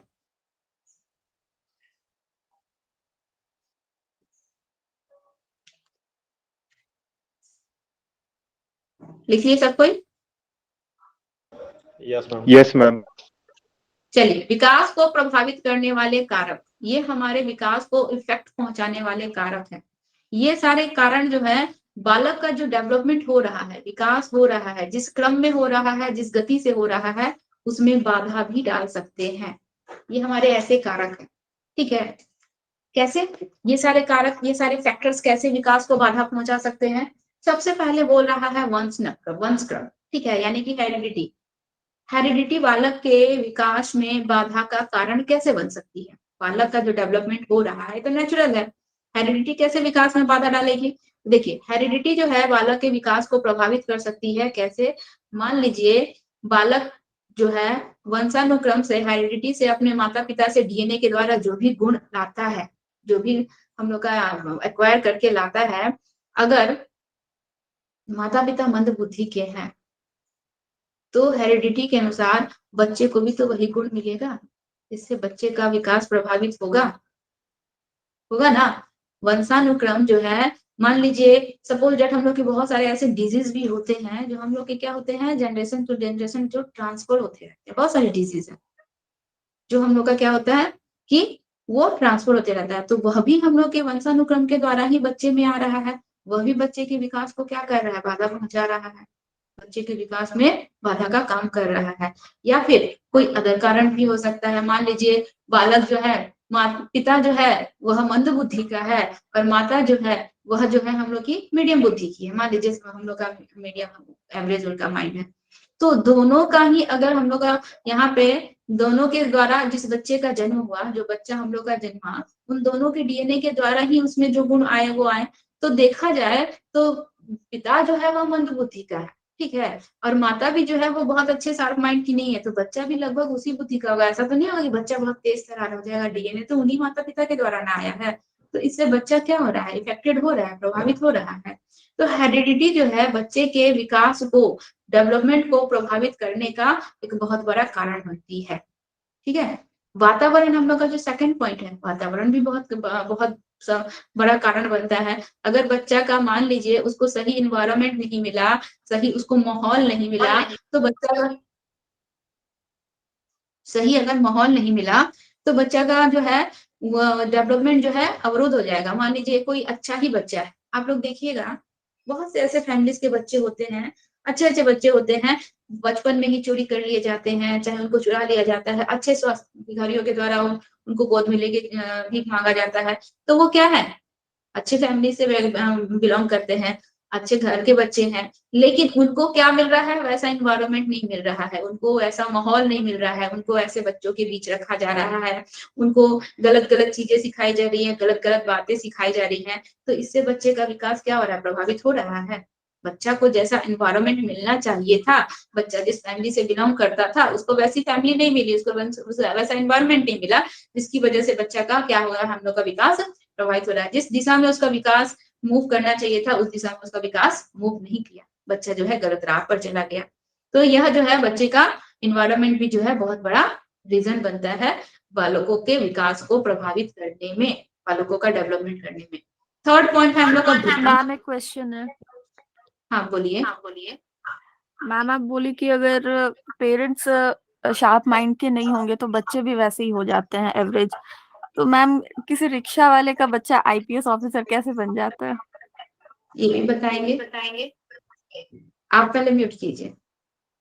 आप जैसे बोले कि किसी रिक्शे वाले का बच्चा जो है वह आईपीएस कैसे बन जाता है। देखिए बच्चा का जो डीएनए जो उसके माता पिता का जो डीएनए जो होता है उसके बच्चे में जाता है 50%, ठीक है, लेकिन बाकी का जो 50% है उसके आगे आने वाले जनरेशन में जाता है, ठीक है, उसके आगे आने वाले जनरेशन से माता और पिता का डीएनए बच्चे में गया, पिता की फैमिली से जो रिलेटेड था, समझ में आया, पिता का भाई हुआ, उसके पिता हुए, उसकी माँ हुई, उसका भी तो डीएनए उसके पिता में ट्रांसफर हो रहा है ना, जनरेशन टू जनरेशन। उसी तरीके से उसका जो डीएनए जो है, मान लीजिए हमारे घर में हमारे जो पूर्वज थे, हमारे पापा के पिता के पिता के पिता के पिता बहुत ब्रिलियंट पर्सन थे, बहुत अच्छे संगीतकार थे। उस जनरेशन में कोई संगीतकार नहीं हुआ, ठीक है। ये है चीज जो पढ़ना वाला ना, ये हम लोग का वंशानुक्रम हेरिडिटी में पढ़ने वाला टॉपिक है, लेकिन कल अजय जी राहुल जी भी पूछे थे और आज आप भी पूछ रही हैं, तो हम इसको थोड़ा सा डिटेल कर रहे हैं, ज्यादा नहीं, इसको हम लोग डिटेल में हम लोग नेक्स्ट टॉपिक में पढ़ते।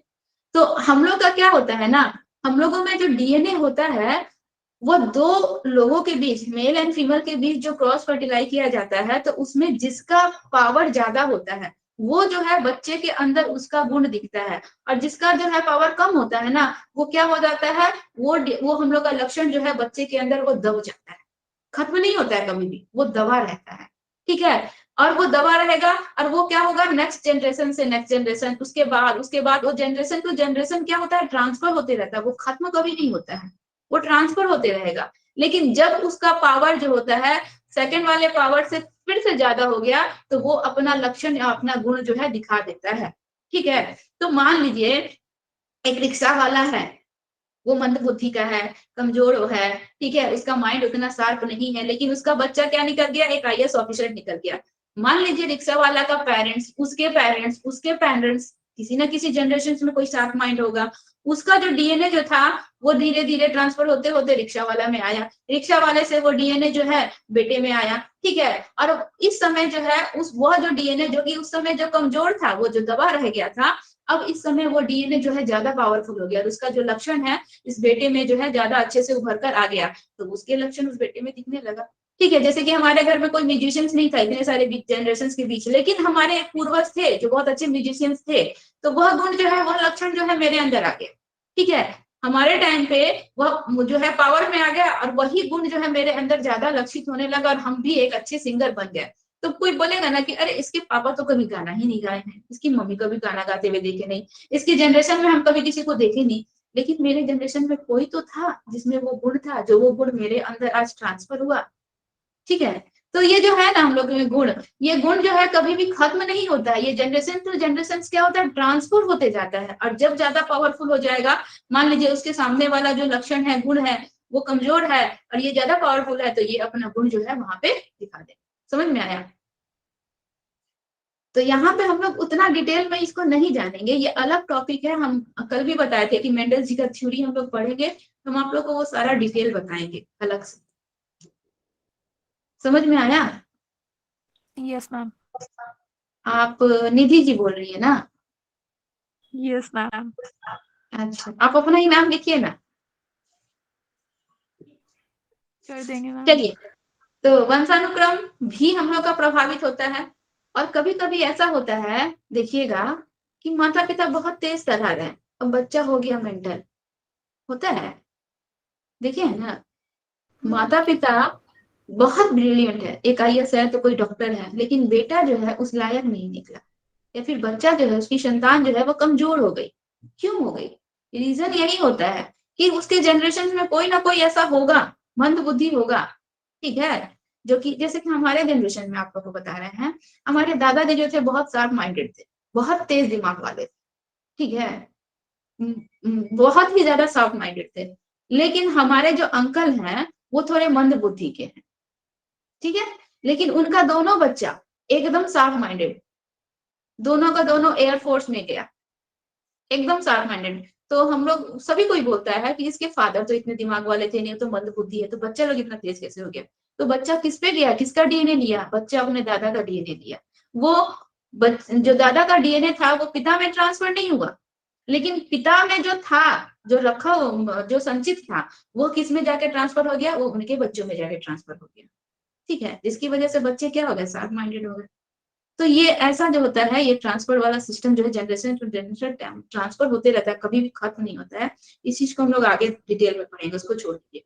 बुद्धि देखिए, विकास को प्रभावित करने वाले कारकों में एक कारक हम लोग का क्या है, बुद्धि है। यानी कि बच्चे की बुद्धि, बुद्धि लब्धि भी बहुत ज्यादा डिपेंड करती है। किसी बच्चे की बुद्धि लब्धि जो है 130 के लेवल की होती है, किसी बच्चे की बुद्धि जो है आपका 30 पे ही अटक जाती है, किसी बच्चे की बुद्धि जो है समझने की क्षमता। ठीक है।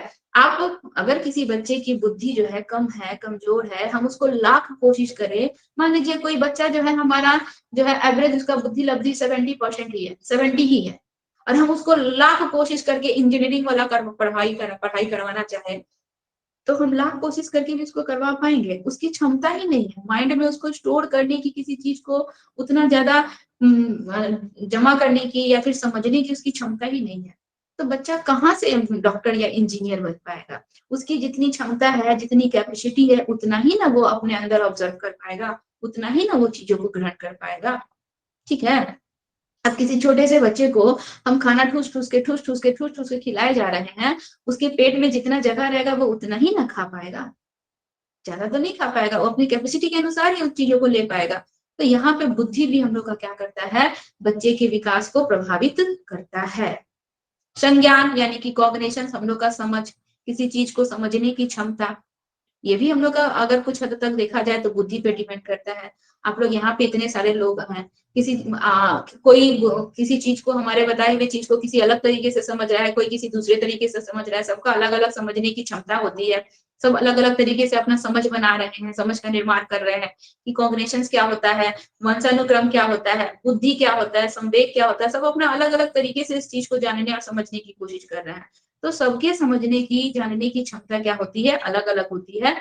तो क्या होता है, यह भी हम लोग के विकास को प्रभावित करने के कारणों में से एक कारण कहलाता है। ठीक है। संवेग यानी कि इमोशंस बहुत बड़ा कारण बनता है विकास को प्रभावित करने का। आप देखिएगा, बहुत से बच्चे होते हैं शर्मीले स्वभाव के होते हैं, बहुत से बच्चे होते हैं हाइपर माइंड होते हैं, बात बात पे गुस्सा आ जाएंगे, एकदम गुस्से में आ जाएंगे। बहुत से बच्चे होते हैं एकदम शांत स्वभाव के होते हैं, जल्दी उनके मन में, मान लीजिए कक्षा में टीचर्स पढ़ा रहे हैं और इतने शांत है बच्चे कि उनके मन में कोई डाउट भी है ना तो भी खड़े होकर नहीं पूछ रहे हैं, अपना डाउट भी क्लियर नहीं कर रहे हैं। तो इससे उनका समझ जो बन रहा है वो तो आधा अधूरा बन रहा है, तो इससे उनका विकास प्रभावित हुआ। कोई बच्चा बात बात पे गुस्सा आ जाता है, हर बात पे गुस्सा आ जाता है, तो गुस्सा उसके विकास को प्रभावित कर रहा है। गुस्से के कारण समाज है, लोग जो है उससे कटे कटे दूर रहने लगते हैं। इससे वो बच्चे का विकास क्या होता है, हम लोग का प्रभावित होता है। ठीक है। लिंग यानी कि जेंडर, कहा जाता है ना कि जेंडर जो है विकास को प्रभावित करने के बहुत बड़े कारण होते हैं। एक तो हम लोग का अगर देखा जाए पहले जमाने में कि लड़कियों को एजुकेशन से दूर रखा जाता था, लड़कों को एजुकेशन दिया जाता था, ये भी एक कारण है। और दूसरा एक कारण है कि जो लोगों की मेंटलिटी, अब तो वो हम लोग का जो है बहुत हद तक बंद हो चुका है, लेकिन लोगों की मेंटलिटी है, हम लोग इसमें भी लिंग पे एक चैप्टर पढ़ेंगे। लोगों की मेंटलिटी है कि अरे मैथ्स है ना, छोड़ दो, तुम मत बनाओ, लड़के लोग अच्छा कर लेंगे, मैथ्स का काम जो है, मैथ्स लड़कों को बहुत अच्छे से आता है।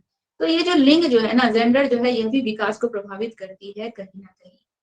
लोगों की जो मेंटलिटी होती है वह जेंडर को, मेल एंड फीमेल को क्या करती है, डिस्ट्रीब्यूट कर देती है, डिस्क्रिमिनेट कर देती है दोनों को। ठीक है। तो जिसकी वजह से जेंडर जो है हम लोग का, लिंग जो है हम लोग का विकास को प्रभावित करने का एक कारण बनता है। जन्म क्रम, जन्म क्रम का मतलब मान लीजिए सपोज डेट एक फैमिली है, फैमिली में पहला बच्चा जो है, पहला संतान जो है, माता पिता उस पर बहुत ज्यादा केयर करते हैं, उसको बहुत ज्यादा ध्यान देते हैं, उसको पढ़ाते हैं, उसके हर एक डिमांड्स को पूरा करते हैं। दूसरा बच्चा आता है, अब क्या होता है, दूसरे बच्चे में पहले बच्चे से थोड़ा कम हो जाता है, तीसरा बच्चा आता है उसमें और कम हो जाता है, चौथा बच्चा आता है उसमें और कम हो जाता है।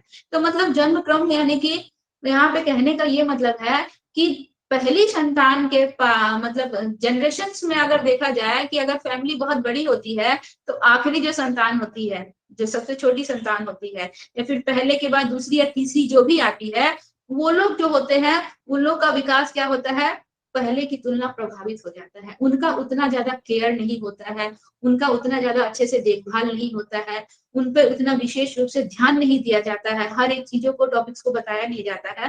तो इससे उनका क्या होता है, विकास प्रभावित होता है। ठीक है। आप लोग देखिएगा, नोटिस खुद भी कीजिएगा कि पहली संतान को माता पिता कितना केयर करते हैं। ये है, उसको बैठा के पढ़ाना है, समझाना है, हर एक टॉपिक को अच्छे से क्लियर करना है। दूसरा बच्चा आएगा तो माँ क्या करेगी, तुमको जानना है जानो, नहीं जानना है मत जानो। ठीक है। तीसरा बच्चा आता है तो और ज्यादा उस पर छोड़ देती है, खुद पे, खुद से समझो। तो ये हम लोग का विकास को प्रभावित करने का एक कारण होता है। भयंकर रोग और चोट, ये भी हम लोग का विकास को प्रभावित करने का एक कारण बनता है। मान लीजिए कोई बच्चा जो है भयंकर रोग से ग्रसित है, उसको कोई बीमारी हो गई है जिसकी वजह से बच्चा जो है निरंतर स्कूल नहीं जा पाता है, ठीक है, लोगों के साथ उठ बैठ नहीं पाता है, अपनी स्टडी पूरा नहीं कर पाता है, इससे बच्चे का विकास प्रभावित होता है। सोसाइटी से मिल नहीं पाता है, लोगों के साथ घुल मिल कर खेल नहीं पाता है, रोग की वजह से वो अक्सर परेशान रहता है, रोता रहता है, चिड़चिड़ा रहता है। तो यह उसके विकास को, जिस रफ्तार से उसका विकास होना चाहिए उस रफ्तार से बच्चे का विकास नहीं होता है। विकास में क्या होती है, रोग जो है बाधा बन जाती है। या फिर भयंकर चोट भी लग गया तो चोट के कारण भी बच्चे जो है इसी प्रकार से अपनी स्टडी कंप्लीट नहीं कर पाते हैं, स्टडी में ब्रेक आ जाता है, फ्रेंड सर्कल से दूर हटने लगते हैं, चिड़चिड़े हो जाते हैं, ठीक है, बात बात पे गुस्साने लगते हैं। तो यह सब जो है विकास को प्रभावित करने के कारण है। स्वास्थ्य भी हम लोग का इसी में आ जाएगा। प्रजाति यानी कि ट्राइब्स, अलग अलग जनजाति के लोगों की अलग अलग मेंटलिटी होती है, अलग अलग सोचने समझने की क्षमता होती है, अलग अलग उनकी बुद्धि लब्धि होती है।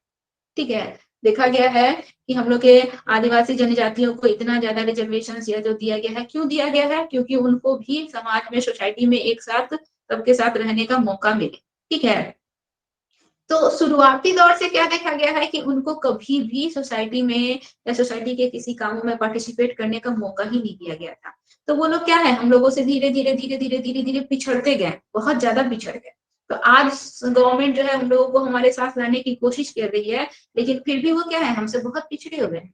बहुत हद तक आज वो हमारे साथ हैं, ठीक है, लेकिन फिर भी कुछ हद तक पिछड़े हुए हैं। तो प्रजाति भी विकास को, अब हम लोग जो है आज के अगर जमाने में देखा जाए तो हम लोग डेवलप्ड हैं, सिटीज में रहते हैं, एजुकेशन लेते हैं, ठीक है, हर तरह की फैसिलिटीज हम लोग हर तरह की फैसिलिटीज हम लोग प्रोवाइड किए हुए हैं, हम लोग को हर एक चीज उपलब्ध है। लेकिन जो बहुत से हम लोग ऐसे जनजाति है, प्रजातियां हैं जो आज भी जो है रूरल एरियाज में रहते हैं, उनको इतने सारे फैसिलिटीज नहीं है, उनको एजुकेशन नहीं है, ठीक है, हर एक चीज में उनका बाधा है। तो हमारा जिस तरीके से विकास हो रहा है उनका विकास तो उस तरीके से नहीं हो रहा है ना।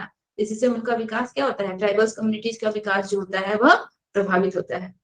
ठीक है।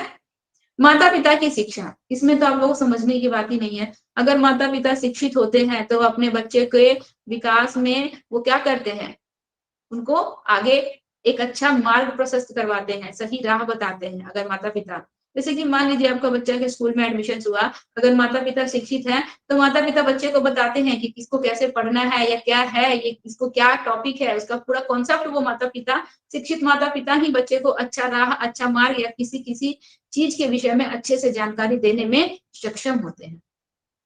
ठीक है। जैसे कि आज हम ही स्कूल जाते हैं पढ़ाने, एक बच्चा है, उसको होमवर्क दिए थे तो वो रोने लगा, बोल रहा है कि मैम हमको इंग्लिश पढ़ने ही नहीं आता है।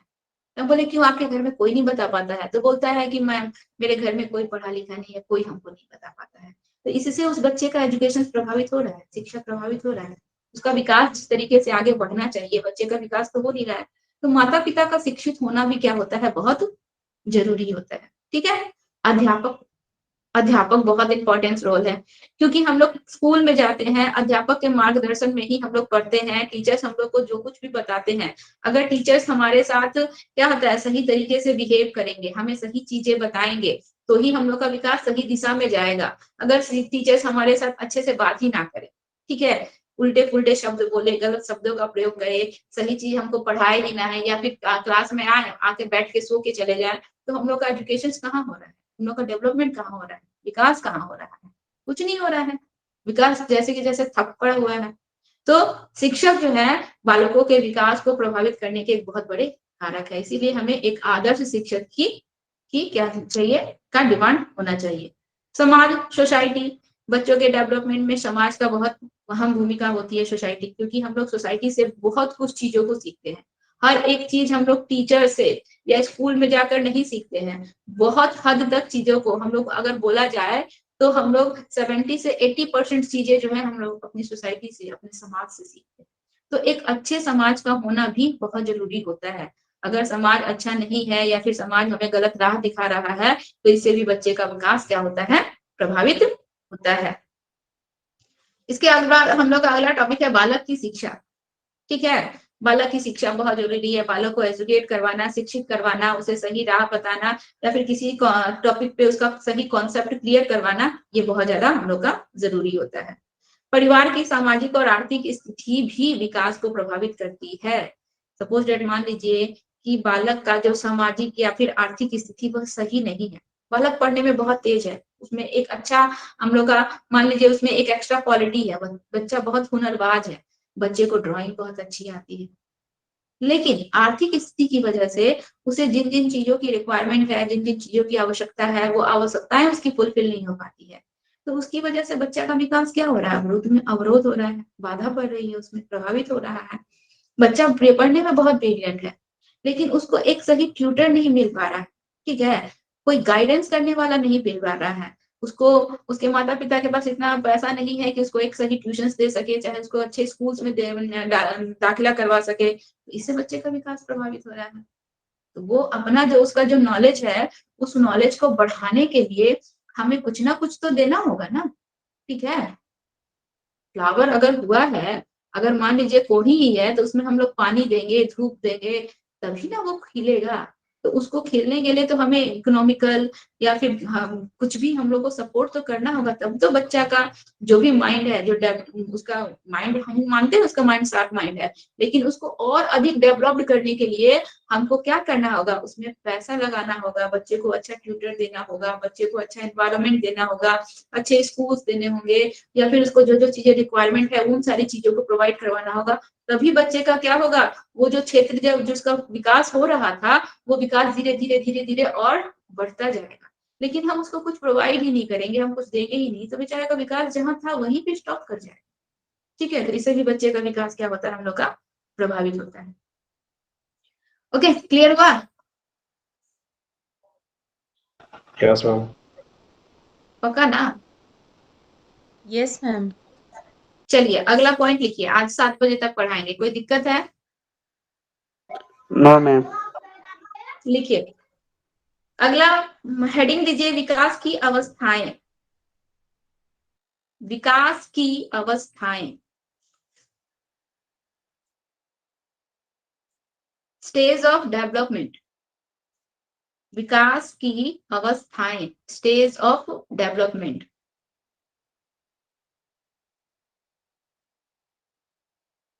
ठीक है, चलिए इसमें 2-3 लाइन है, इसको लिखिए, इसको डील कीजिए।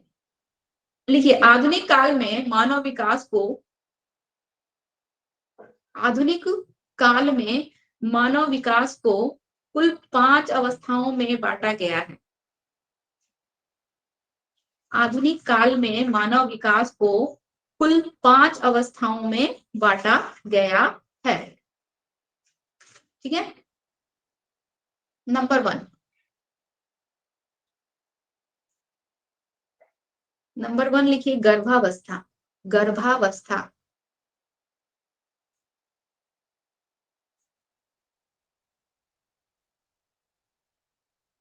ठीक है, गर्भावस्था लिख के डैश दीजिए। इसमें लिखिए, गर्भधारण से, गर्भधारण से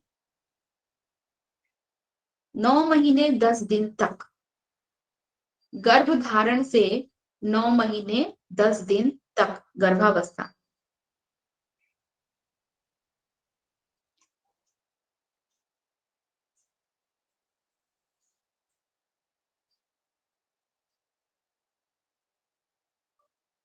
गर्भावस्था लिखे, गर्भधारण से 9 महीने 10 दिन तक। दूसरा पॉइंट लिखिए, शैशवावस्था। शैशवावस्था, मैडम इंग्लिश में इसको क्या बोलते हैं? शैशवावस्था को इन्फेंसी। गर्भावस्था को हम लोग क्या बोलेंगे? प्रेगनेंसी कहेंगे। शैशवावस्था को लिखिए इन्फेंसी, INFANCY, इन्फेंसी।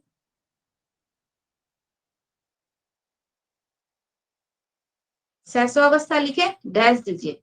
सबका हम एज ग्रुप, एज लिखवा रहे हैं, किसका कितना एज है। ठीक है, एज डिवाइड कर दिया गया है। अब शैशवावस्था लिखिए, 0 से 2 वर्ष, 0 से 2 वर्ष। शैशवावस्था इन्फेंसी 0 से 2 वर्ष।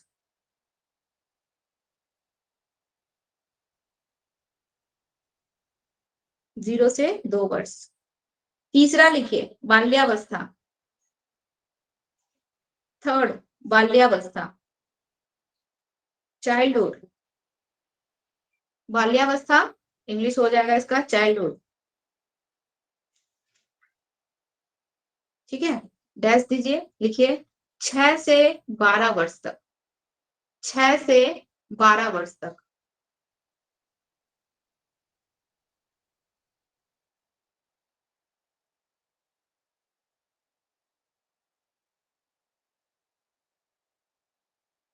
हो गया। चौथा लिखिए, किशोरावस्था। किशोरावस्था,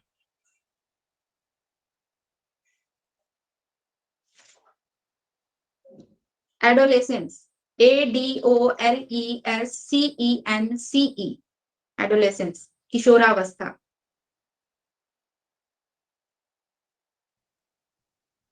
डैश दीजिए, इसका एज लिखिए 12 से 18 वर्ष। ठीक है, कभी कभी क्वेश्चन में 12 से 17 भी दे देता है, तो उसमें कंफ्यूज नहीं होना है। 12 से 17 भी रहे तो हम लोग का एडोलेसेंस ही है, किशोरावस्था ही है। 12 से 18 भी है तो वो हम लोग का किशोरावस्था है। ठीक है, चलिए पांचवा लिखिए, पौढ़ावस्था या वृद्धावस्था। पांचवा नंबर, पौढ़ावस्था या वृद्धावस्था। एडल्ट एज या ओल्ड एज, इसको इंग्लिश में बोलेंगे एडल्ट एज या ओल्ड एज। एडल्ट एज या ओल्ड एज, इसका एज लिखिए 18 से मृत्यु तक, 18 से मृत्यु तक।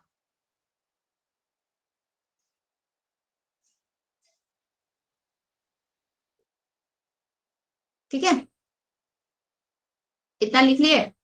चलिए उस लाइन को छोड़ के नेक्स्ट लाइन से लिखिए। नेक्स्ट लाइन से लिखिए तो, सीटेट की दृष्टि से, सीटेट, CECTET, सीटेट, सीटेट की दृष्टि से विकास की 4 अवस्थाएं होती हैं। सीटेट की दृष्टि से विकास की 4 अवस्थाएं होती हैं। ठीक है, और सीटेट में हमें इन 4 अवस्थाओं को ही मानकर चलना है। सीटेट की दृष्टि से विकास की 4 अवस्थाएं होती हैं और सीटेट में हमें इन 4 अवस्थाओं को ही मानकर चलना है। ये 4 अवस्थाएं निम्नलिखित हैं। इससे पहले जो हम लोग पढ़े थे वो बीएड वाला पढ़े थे, लेकिन सीटेट में हम लोग को बस 4 स्टेज ही देखना है। क्या क्या देखना है? लिखिए, ये 4 अवस्थाएं निम्नलिखित हैं। पहला लिखिए शैशवावस्था। Ma'am please repeat. सीटेट की दृष्टि से विकास की 4 अवस्थाएं होती हैं और सीटेट में हमें इन 4 अवस्थाओं को ही मानकर चलना है। सीटेट में हमें इन 4 अवस्थाओं को ही मानकर चलना है। ये 4 अवस्थाएं निम्नलिखित है। ये 4 अवस्थाएं निम्नलिखित है। पहला अवस्था लिखिए, फर्स्ट पॉइंट, शैशवावस्था।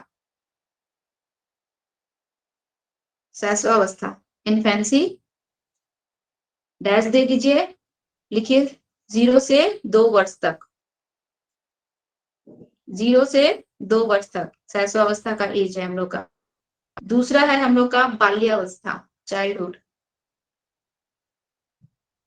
दूसरा हम लोग का है बाल्यावस्था, चाइल्डहुड। ठीक है, उसका एज लिखिए 6 से 12 वर्ष। 6 से 12 वर्ष। तीसरा लिखिए किशोरावस्था।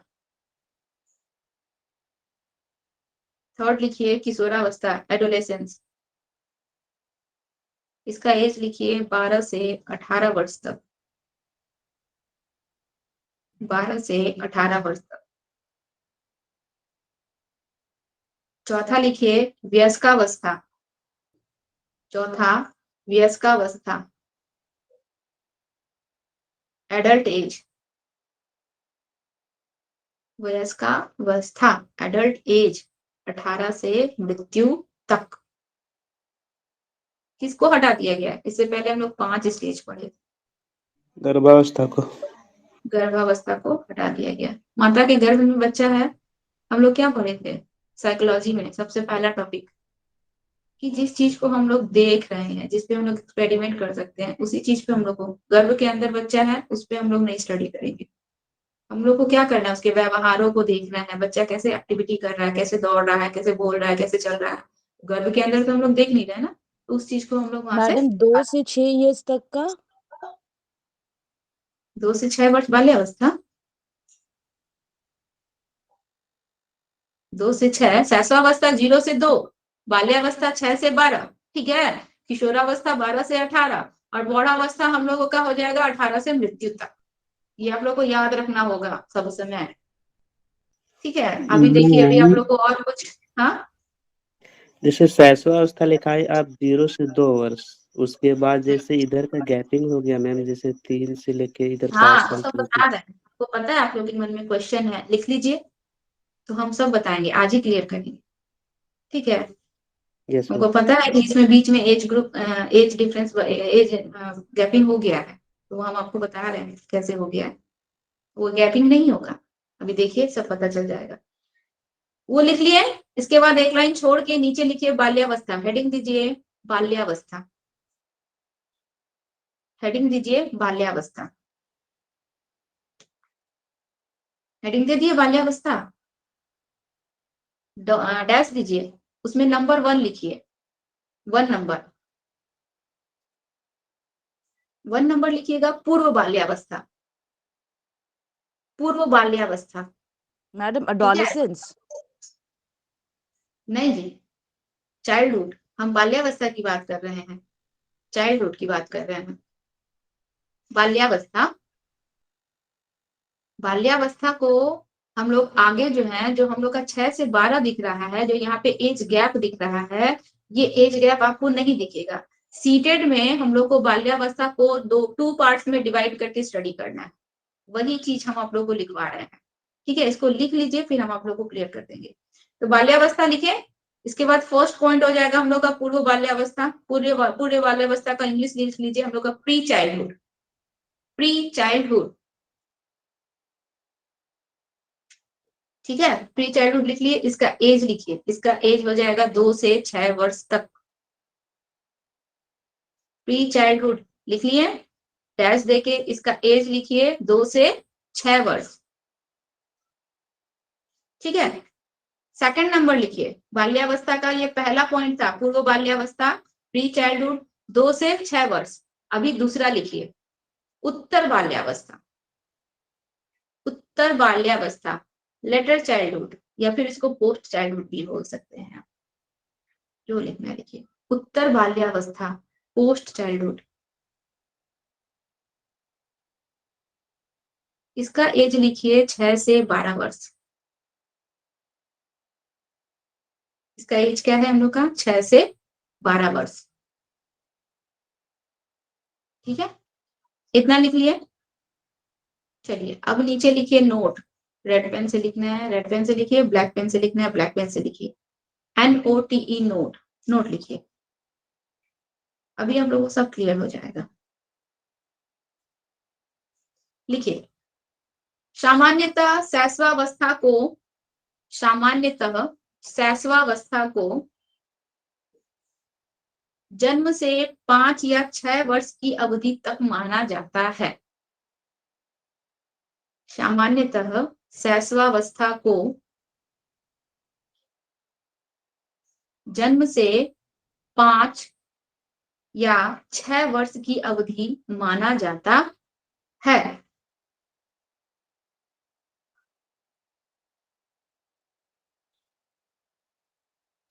उसी में लिखिए, बालक विकास की दृष्टि से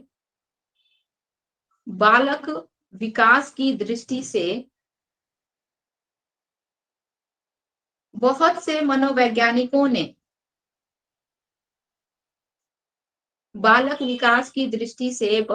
मनोवैज्ञानिकों ने शैशवावस्था को जन्म से 6 वर्ष तक की आयु, मैम इन्फेंसी, हाँ इन्फेंसी, उसी का जिक्र कर रहे हैं। ठीक है, बालक विकास की दृष्टि से बहुत से मनोवैज्ञानिकों ने शैशवावस्था, इन्फेंसी को जन्म से 6 वर्ष तक की आयु तक ही माना है। शैशवावस्था को जन्म से 6 वर्ष तक की आयु तक ही माना है।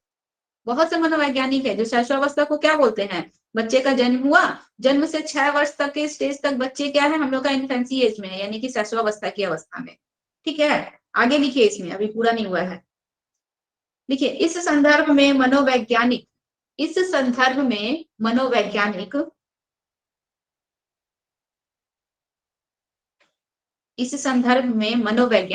S.A, ठीक है, S.A Cortés, CORTIS, SA Cortés, sorry KORTISH, Cortés, KORTISH एक मनोवैज्ञानिक का नाम है। SA कोर्टिस के अनुसार इन्वर्टेड कॉमा में लिखिएगा, शैशवावस्था यानी कि इन्फेंसी, शैशवावस्था जन्म से 6 वर्ष की आयु है। शैशवावस्था जन्म से 6 वर्ष की आयु है।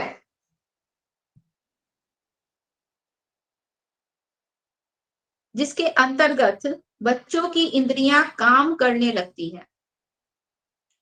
जिसके अंतर्गत बच्चों की इंद्रियां काम करने लगती है।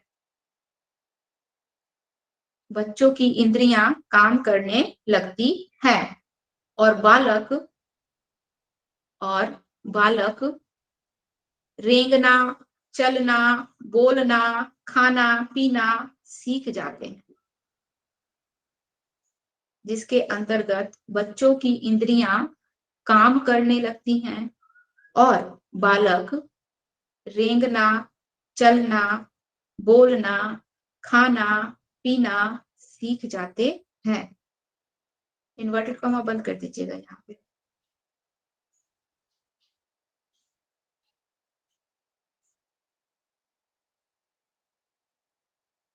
ठीक है, आगे लिखिए उसी में।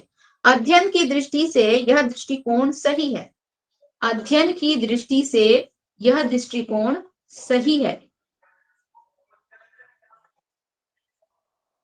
सही है। और जब हम शैशवावस्था को 0 से 6 वर्ष मानते हैं, अध्ययन मैम की रिपीट दृष्टि प्लीज। से, अध्ययन की दृष्टि से यह दृष्टिकोण सही है। और जब हम शैशवावस्था को, और जब हम शैशवावस्था को 0 से 6 वर्ष मानते हैं, 6 वर्ष मानते हैं, तब बाल्यावस्था 2 भागों में नहीं बढ़ता है। तब बाल्यावस्था 2 भागों में, बाल्यावस्था को क्या बोल बाल्यावस्था को चाइल्डहुड कहते हैं। बाल्यावस्था को चाइल्डहुड कहते हैं। तब बाल्यावस्था 2 भागों में नहीं बढ़ता है। तब बाल्यावस्था 2 भागों में नहीं बढ़ता है।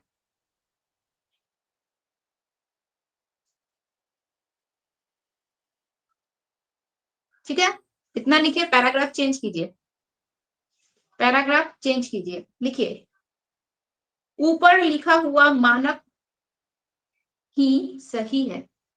ऊपर लिखा हुआ मानक ही सही है।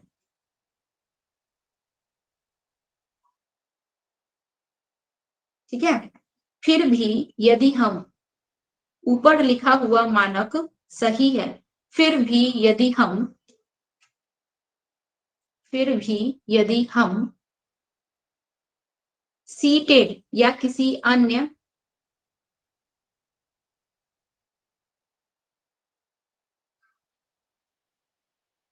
फिर भी यदि हम सीटेड या किसी अन्य शिक्षक, सीटेड या किसी अन्य शिक्षक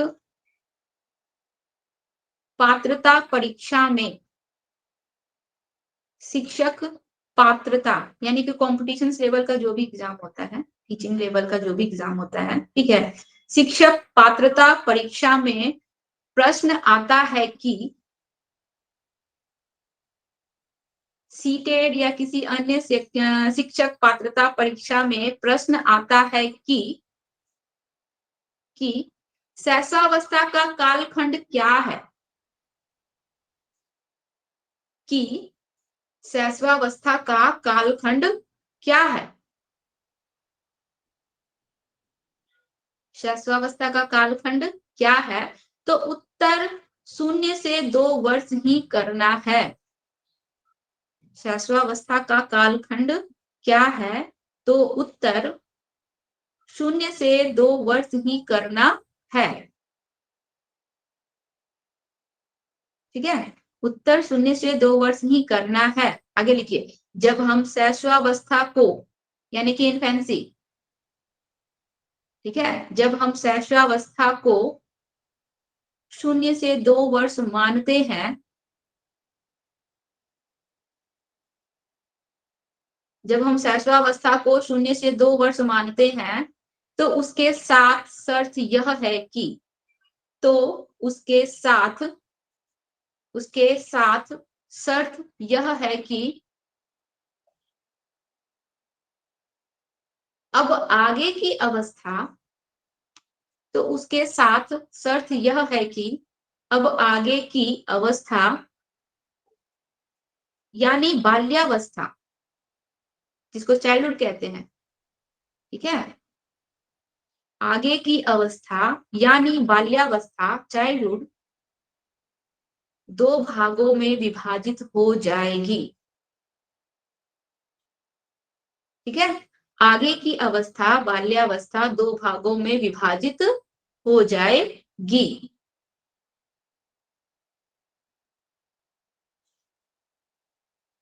वे हैं पूर्व बाल्यावस्था यानी कि pre childhood and post childhood उत्तर बाल्यावस्था। वे हैं पूर्व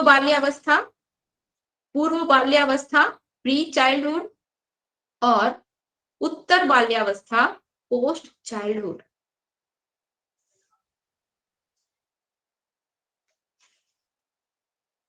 ठीक है, क्लियर हुआ?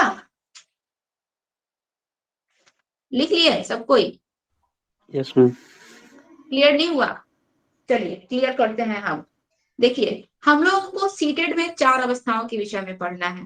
पहला है शैशवावस्था इन्फेंसी, जिसको हम लोगों को एज ग्रुप क्या बोला गया है, 0 से 2 वर्ष। ठीक है।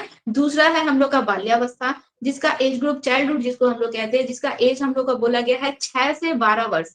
तो 2 और 6 के बीच में हम लोग का एज गैपिंग बहुत ज्यादा हो रहा है। पहला ये उठा। ठीक है। तीसरा स्टेज हम लोग का है किशोरावस्था, उसका हम लोग को बोला गया है, देखिए 6 से 12, 12 से फिर 12 से हम लोग का 18, कोई एज गैप नहीं है, एकदम बिल्कुल सही से जा रहा है। और फिर 18 से मृत्यु तक यानी कि हम लोग का एडल्ट एज एकदम सेम है। बस हम लोग का हो क्या रहा है कि इन्फेंसी में और चाइल्डहुड में हम लोग का 6 से 12 के बीच में, 2 से और 6 के बीच में एज गैप हो जा रहा है। देखिए हम लोग को करना क्या है, यहाँ पे जितने भी मनोवैज्ञानिकों के विषय में हम लोग पढ़े और जाने, हम लोग केवल इनके विचारों को समझे और जाने। इन सारे मनोवैज्ञानिकों का जो कहना था कि शैशवावस्था को 0 से 6 वर्ष तक माना जाए। ठीक है, 0 से 6 वर्ष तक की स्टडी करना होता है शैशवावस्था में। क्यों? क्योंकि उस स्टेज में बालकों का जितना भी सेंस ऑर्गन है, जितने भी उनकी ज्ञानेंद्रियां हैं, वो सभी विकसित हो जाती हैं। बच्चे चलना बोलना खाना पीना ये सब चीजें सीख लेते हैं। इन सब को हम लोग को किस स्टेज में रखा गया है, शैशवावस्था में रखा गया है। ये हम लोग का सही है। लेकिन हम लोगों को अगर सीटेट की दृष्टि से स्टडी करना है, सीटेट के नजरिए से स्टडी करना है, तो हम लोग को शैशवावस्था को क्या मानना है, 0 से 2 वर्ष। ठीक है, हम लोग शैशवावस्था को 0 से 6 नहीं मानेंगे, हम लोग को सीटेट की दृष्टि से स्टडी करना है। ठीक है, तो हम लोग को शैशवावस्था क्या हम लोग का रहेगा, 0 से 2 वर्ष रहेगा। जब हम लोग का शैशवावस्था 0 से 2 वर्ष रहेगा तो कंडीशन यहाँ पे एक और हो जाता है कि बीच में जो ये इतना सारा एज गैपिंग आ रहा है, ये कैसे होगा, इस एज में बच्चों का क्या ग्रोथ हो रहा है, कैसे ग्रोथ हो रहा है, ये कैसे स्टडी होगा। तो बाल्यावस्था को क्या किया गया, बाल्यावस्था को 2 भागों में बांट दिया गया। ठीक है, हम लोग का जो चाइल्डहुड स्टेज जो है उसको 2 पार्ट्स में डिवाइड कर दिया गया, 2 भागों में बांट दिया गया। एक हम लोग का जो भाग कहलाएगा वो उत्तर बाल्यावस्था यानी कि प्री चाइल्डहुड। ठीक है, और एक जो हम लोग का भाग हुआ वो हम लोग का उत्तर बाल्यावस्था यानी कि पोस्ट चाइल्डहुड कहलाया। तो इसको जो है हम लोग का प्री चाइल्डहुड को जो एज दिया गया वो हम लोग का एज दिया गया 2 से, देखिए शैशवावस्था क्या था, 0 से 2 वर्ष। इसके बाद उत्तर बाल हम लोग का पूर्व बाल्यावस्था, सॉरी हम लोग को सब गलत बोल दिए बोलते बोलते, पूर्व बाल्यावस्था प्री चाइल्डहुड जो हम लोग का है, उसका हम लोग का एज क्या हो गया, 2 से 6 वर्ष। बीच में गैपिंग आ रहा है, अब नहीं आ रहा है ना। शैशवावस्था हम लोग का क्या था, 0 से 2 वर्ष। इसके बाद हम लोग का बाल्यावस्था को सीटेट की दृष्टि से हम लोग को बाल्यावस्था को 2 भागों में बांट के ही स्टडी करना है। इसको बिना 2 भागों में बांटे आप स्टडी नहीं कर सकते, इसको 2 पार्ट्स में डिवाइड करके ही स्टडी करना है। तो पहला जो हम लोग का प्री चाइल्डहुड होता है वो हम लोग का होता है 2 से 6 वर्ष, और दूसरा जो हम लोग का पोस्ट चाइल्डहुड होता है वो होता है हम लोग का 6 से 12 वर्ष। कहीं भी एज गैपिंग आ रहा है, नहीं आ रहा, आ रहा है अजय तो जी? मैडम चाइल्डहुड को 2 से 12 तक का क्यों नहीं दिया गया है एज?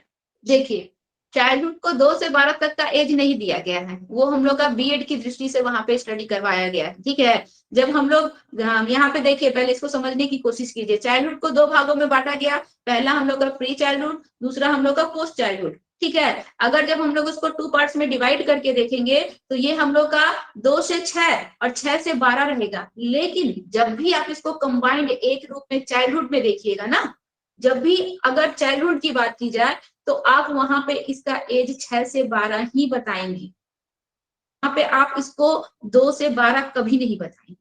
ठीक है, इसको सिंगल अगर हम लोग चाइल्डहुड में स्टडी करेंगे, चाइल्डहुड से भी रिलेटेड क्वेश्चंस आता है हम लोग का, सिंगल अगर हम लोग इसको चाइल्डहुड में स्टडी कर रहे हैं तो ये हम लोग का एज ग्रुप क्या रहेगा, 6 से 12। लेकिन अगर हम लोग का क्वेश्चन जो है प्री चाइल्डहुड या पोस्ट चाइल्डहुड से पूछता है तो वहां पे एज हम लोग का क्या रहेगा, 2 से 6 और 6 से 12। इस तरीके से करके इसको स्टडी करना है। और दोनों से क्वेश्चन आता है। आपका कंबाइंड चाइल्डहुड से भी क्वेश्चन आएगा, केवल बाल्यावस्था से भी क्वेश्चन आएगा, और बाल्यावस्था को 2 इक्वल पार्ट्स में डिवाइड करके भी आपका क्वेश्चन आएगा। 2 से 6 और 6 से 12 का भी क्वेश्चन आएगा। ये तीनों से क्वेश्चन आता है। इसीलिए इस एज ग्रुप को याद रखना है, ये टोटल एज ग्रुप को आपको याद रखना है। हम लोग का फर्स्ट स्टेज हो गया शैशवावस्था 0 से 2 वर्ष, सेकंड स्टेज हो गया बाल्या। अगर बाल्यावस्था का जिक्र कर रहा है तो एज क्या हो जाएगा हम लोग का 6 से 12। अगर बाल्यावस्था का जिक्र ना करके हम लोग का प्री चाइल्डहुड का जिक्र कर रहा है तो हम लोग का एज क्या हो गया 2 से 6। अगर पोस्ट चाइल्डहुड का जिक्र कर रहा है तो एज क्या हो गया 6 से 12। और एडल्ट हम लोग का किशोरावस्था का अगर जिक्र कर रहा है तो 12 से 18। ठीक है, मेनली हम लोग को यहाँ पे किशोरावस्था तक ही स्टडी करना है। किशोरावस्था तक ही मेन हम लोग बच्चे का क्या कैसे डेवलपमेंट होता है वही सब हम लोग स्टडी करते हैं, और कुछ नहीं। ये चीज क्लियर हुआ या नहीं हुआ, पहले हमको ये बताइए आप लोग। सीटेट के अनुसार हम लोगों क्लियर हो गया को मैम। सीटेट के अनुसार हम लोग को बाल्यावस्था का भी स्टडी करना है, यानी कि सिंगल चाइल्डहुड का भी स्टडी करना है, और सीटेट के अनुसार हम लोग को इस चाइल्डहुड को डिवाइड करके भी स्टडी करना है। जब डिवाइड करके क्वेश्चन पूछेगा तो माइंड में ये रखना है कि प्री चाइल्डहुड हम लोग का कब से कब तक का एज है 2 से 6, और पोस्ट चाइल्डहुड हम लोग का कब से कब तक का एज है 6 से 12। और अगर हम लोग का केवल चाइल्डहुड से क्वेश्चन आता है, केवल चाइल्डहुड से क्वेश्चन पूछ रहा है, तब उसका एज क्या है 6 से 12। समझ में आया? हम लोग का फर्स्ट शैशवावस्था में कोई प्रॉब्लम नहीं होगा, वो हम लोग का 0 से 2 ही है। किशोरावस्था हम लोग का 12 से 18 ही है। मेन बीच में इस चीज में हम लोग को थोड़ा ध्यान रखना पड़ता है। चलिए, आपका नाम लिखा हुआ है लोकनाथ, आपका नाम तो ये होगा नहीं? मैडम ज्योति नाम है, ज्योति। ज्योति, हाँ, तो आप लोग अपना अपना नाम लिखिए। देखिए अब हम आपको लोकनाथ बोलते हैं तो आपका आवाज आ रहा है लेडीज का, और नाम आप लिखिए जेंट्स का। क्लियर हुआ ज्योति जी? हाँ मैडम। नहीं हुआ होगा तो फिर से पूछिएगा। एक मिनट। विकास को प्रभावित करने वाले कारक में मैम जो 15 ठो पॉइंट आप लिखाए हैं कारक, उसमें ओवर थिंकिंग भी हो सकता है क्या?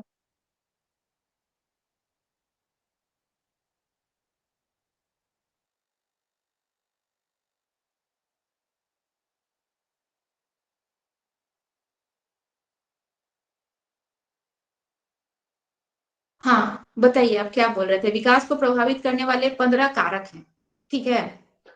यस मैम, 15 कारक जो है उसमें एक ओवर थिंकिंग भी हो सकता है क्या, या उस किसी एक में शामिल है वो? ओवर थिंकिंग वो हम लोग यस का किसमें मैम। शामिल हो जाएगा बताइए? विकास के इतने सारे कारकों, प्रभावित करने वाले कारकों में से आप ओवर थिंकिंग का नाम लिए, वो ओवर थिंकिंग हम लोग का किसमें शामिल हो सकता है आपके अनुसार? किसी एक में शामिल है वो? मैम हो सकता है वो संज्ञान कोग्निशन या स्वास्थ्य हेल्थ। ओवर थिंकिंग का इंटेलिजेंस मतलब क्या? में, बहुत ज्यादा। हाँ, इंटेलिजेंस में, किसमें क्या बोल रहे हैं राहुल जी? हम नहीं समझ पा रहे हैं। बुद्धि में मैम, बुद्धि में। बुद्धि में? बुद्धि में शामिल नहीं होगा ये हम लोग का ओवर थिंकिंग। मैम ये बहुत ज्यादा संज्ञान में संज्ञान में भी शामिल नहीं होगा, संवेग में शामिल होगा, इमोशन। संवेग ही बोल रहे थे मैम। संवेग बोल रही थी, अच्छा सॉरी। संवेग में ही हम लोग का शामिल, संवेग ओवर इमोशन में ही थिंकिंग हम लोग, इमोशन है। यस इमोशन, इमोशन में हम लोग का शामिल है। बहुत से बच्चे होते हैं देखिएगा ओवर थिंकिंग वाले, एकदम मतलब गहराई में सोचने वाले, शांत रहने वाले, एकांत रहने वाले, ये भी तो इमोशंस ही ना है हम लोग का। Yes ma'am, yes ma'am. Emotions के अंदर आ जाएगा। ठीक है, क्लियर हुआ इतना? Yes ma'am. आज तक अभी तक हम लोग जो टॉपिक पढ़े थे इसमें कोई दिक्कत नहीं, कोई डाउट नहीं किसी को भी? No ma'am. नहीं है ना? कल से हम लोग जो पढ़ेंगे उसमें क्या है, अभी हम लोग क्या देखे कि हम लोग 4 भागों में बांट लिए। शैशवावस्था हो गया, बाल्यावस्था हो गया, किशोरावस्था हो गया। अब हम लोग इंडिविजुअली पढ़ेंगे कि फर्स्ट जो हम लोग का है शैशवावस्था, इन्फेंसी, 0 से 2 वर्ष। इस 0 से 2 वर्ष में बच्चों में क्या क्या क्वालिटीज आते हैं, बच्चे क्या क्या चीजें एक्वायर करते हैं, उनमें कौन कौन सा गुण होता है। ठीक है, और इससे आप लोगों का, यहीं से आप लोगों का क्वेश्चंस बनना स्टार्ट होगा और यहीं से आप लोगों का माइंड में कंफ्यूजन होना स्टार्ट होगा। ठीक है, शैशवावस्था में बच्चों में कौन कौन से गुण आते हैं, बाल्यावस्था में जैसे कि हम लोग का प्री चाइल्डहुड हो गया या फिर पोस्ट चाइल्डहुड हो गया, इसमें बच्चों में कौन कौन से गुण आते हैं, सब हम लोग इंडिविजुअली कल से स्टार्ट करेंगे। इतना क्लियर हुआ ना? कल से हम लोग इसको स्टार्ट करते हैं। और जो छोटा छोटा टॉपिक्स रहेगा हम आप लोग को ये लिखवा रहे हैं, जो छोटा छोटा टॉपिक्स रहेगा हम आप लोग को पीडीएफ भेज देंगे, आप लोग उसको बकायदा कॉपी में लिख लीजिएगा, दूसरे दिन हम उसको समझा देंगे। हाँ, लेकिन उसको ऐसा नहीं है कि उसको पीडीएफ में ही छोड़ दीजिएगा। ठीक है, चलिए आज हम लोग का क्लास श्योर मैम। हो गया। शैशवावस्था में कल हम लोग का क्या क्या होता है, हम लोग फर्स्ट टॉपिक पे कल हम लोग स्टडी करेंगे। बहुत ही जो फर्स्ट स्टेज होता है बच्चों का, हम लोग का इन्फेंसी, बच्चों का बहुत ही इंपॉर्टेंट उसमें रोल होता है। बच्चे उसमें बहुत कुछ एक्वायर करते हैं, बहुत कुछ सीखते हैं। ठीक है, बहुत सारे क्वालिटीज उनके अंदर होते हैं, वो सभी चीजें हम लोग कल स्टडी करेंगे, एक एक करके, एक एक टॉपिक करके हम लोग पढ़ेंगे। ठीक है, आज के लिए क्लास यहीं पे रहने देते हैं। ऑफ करें ना thank you so class much पे? Ma'am. Thank you madam. Thank you ma'am. Ma'am. Thank you ma'am. Thank you, ma'am. Bye. Bye ma'am.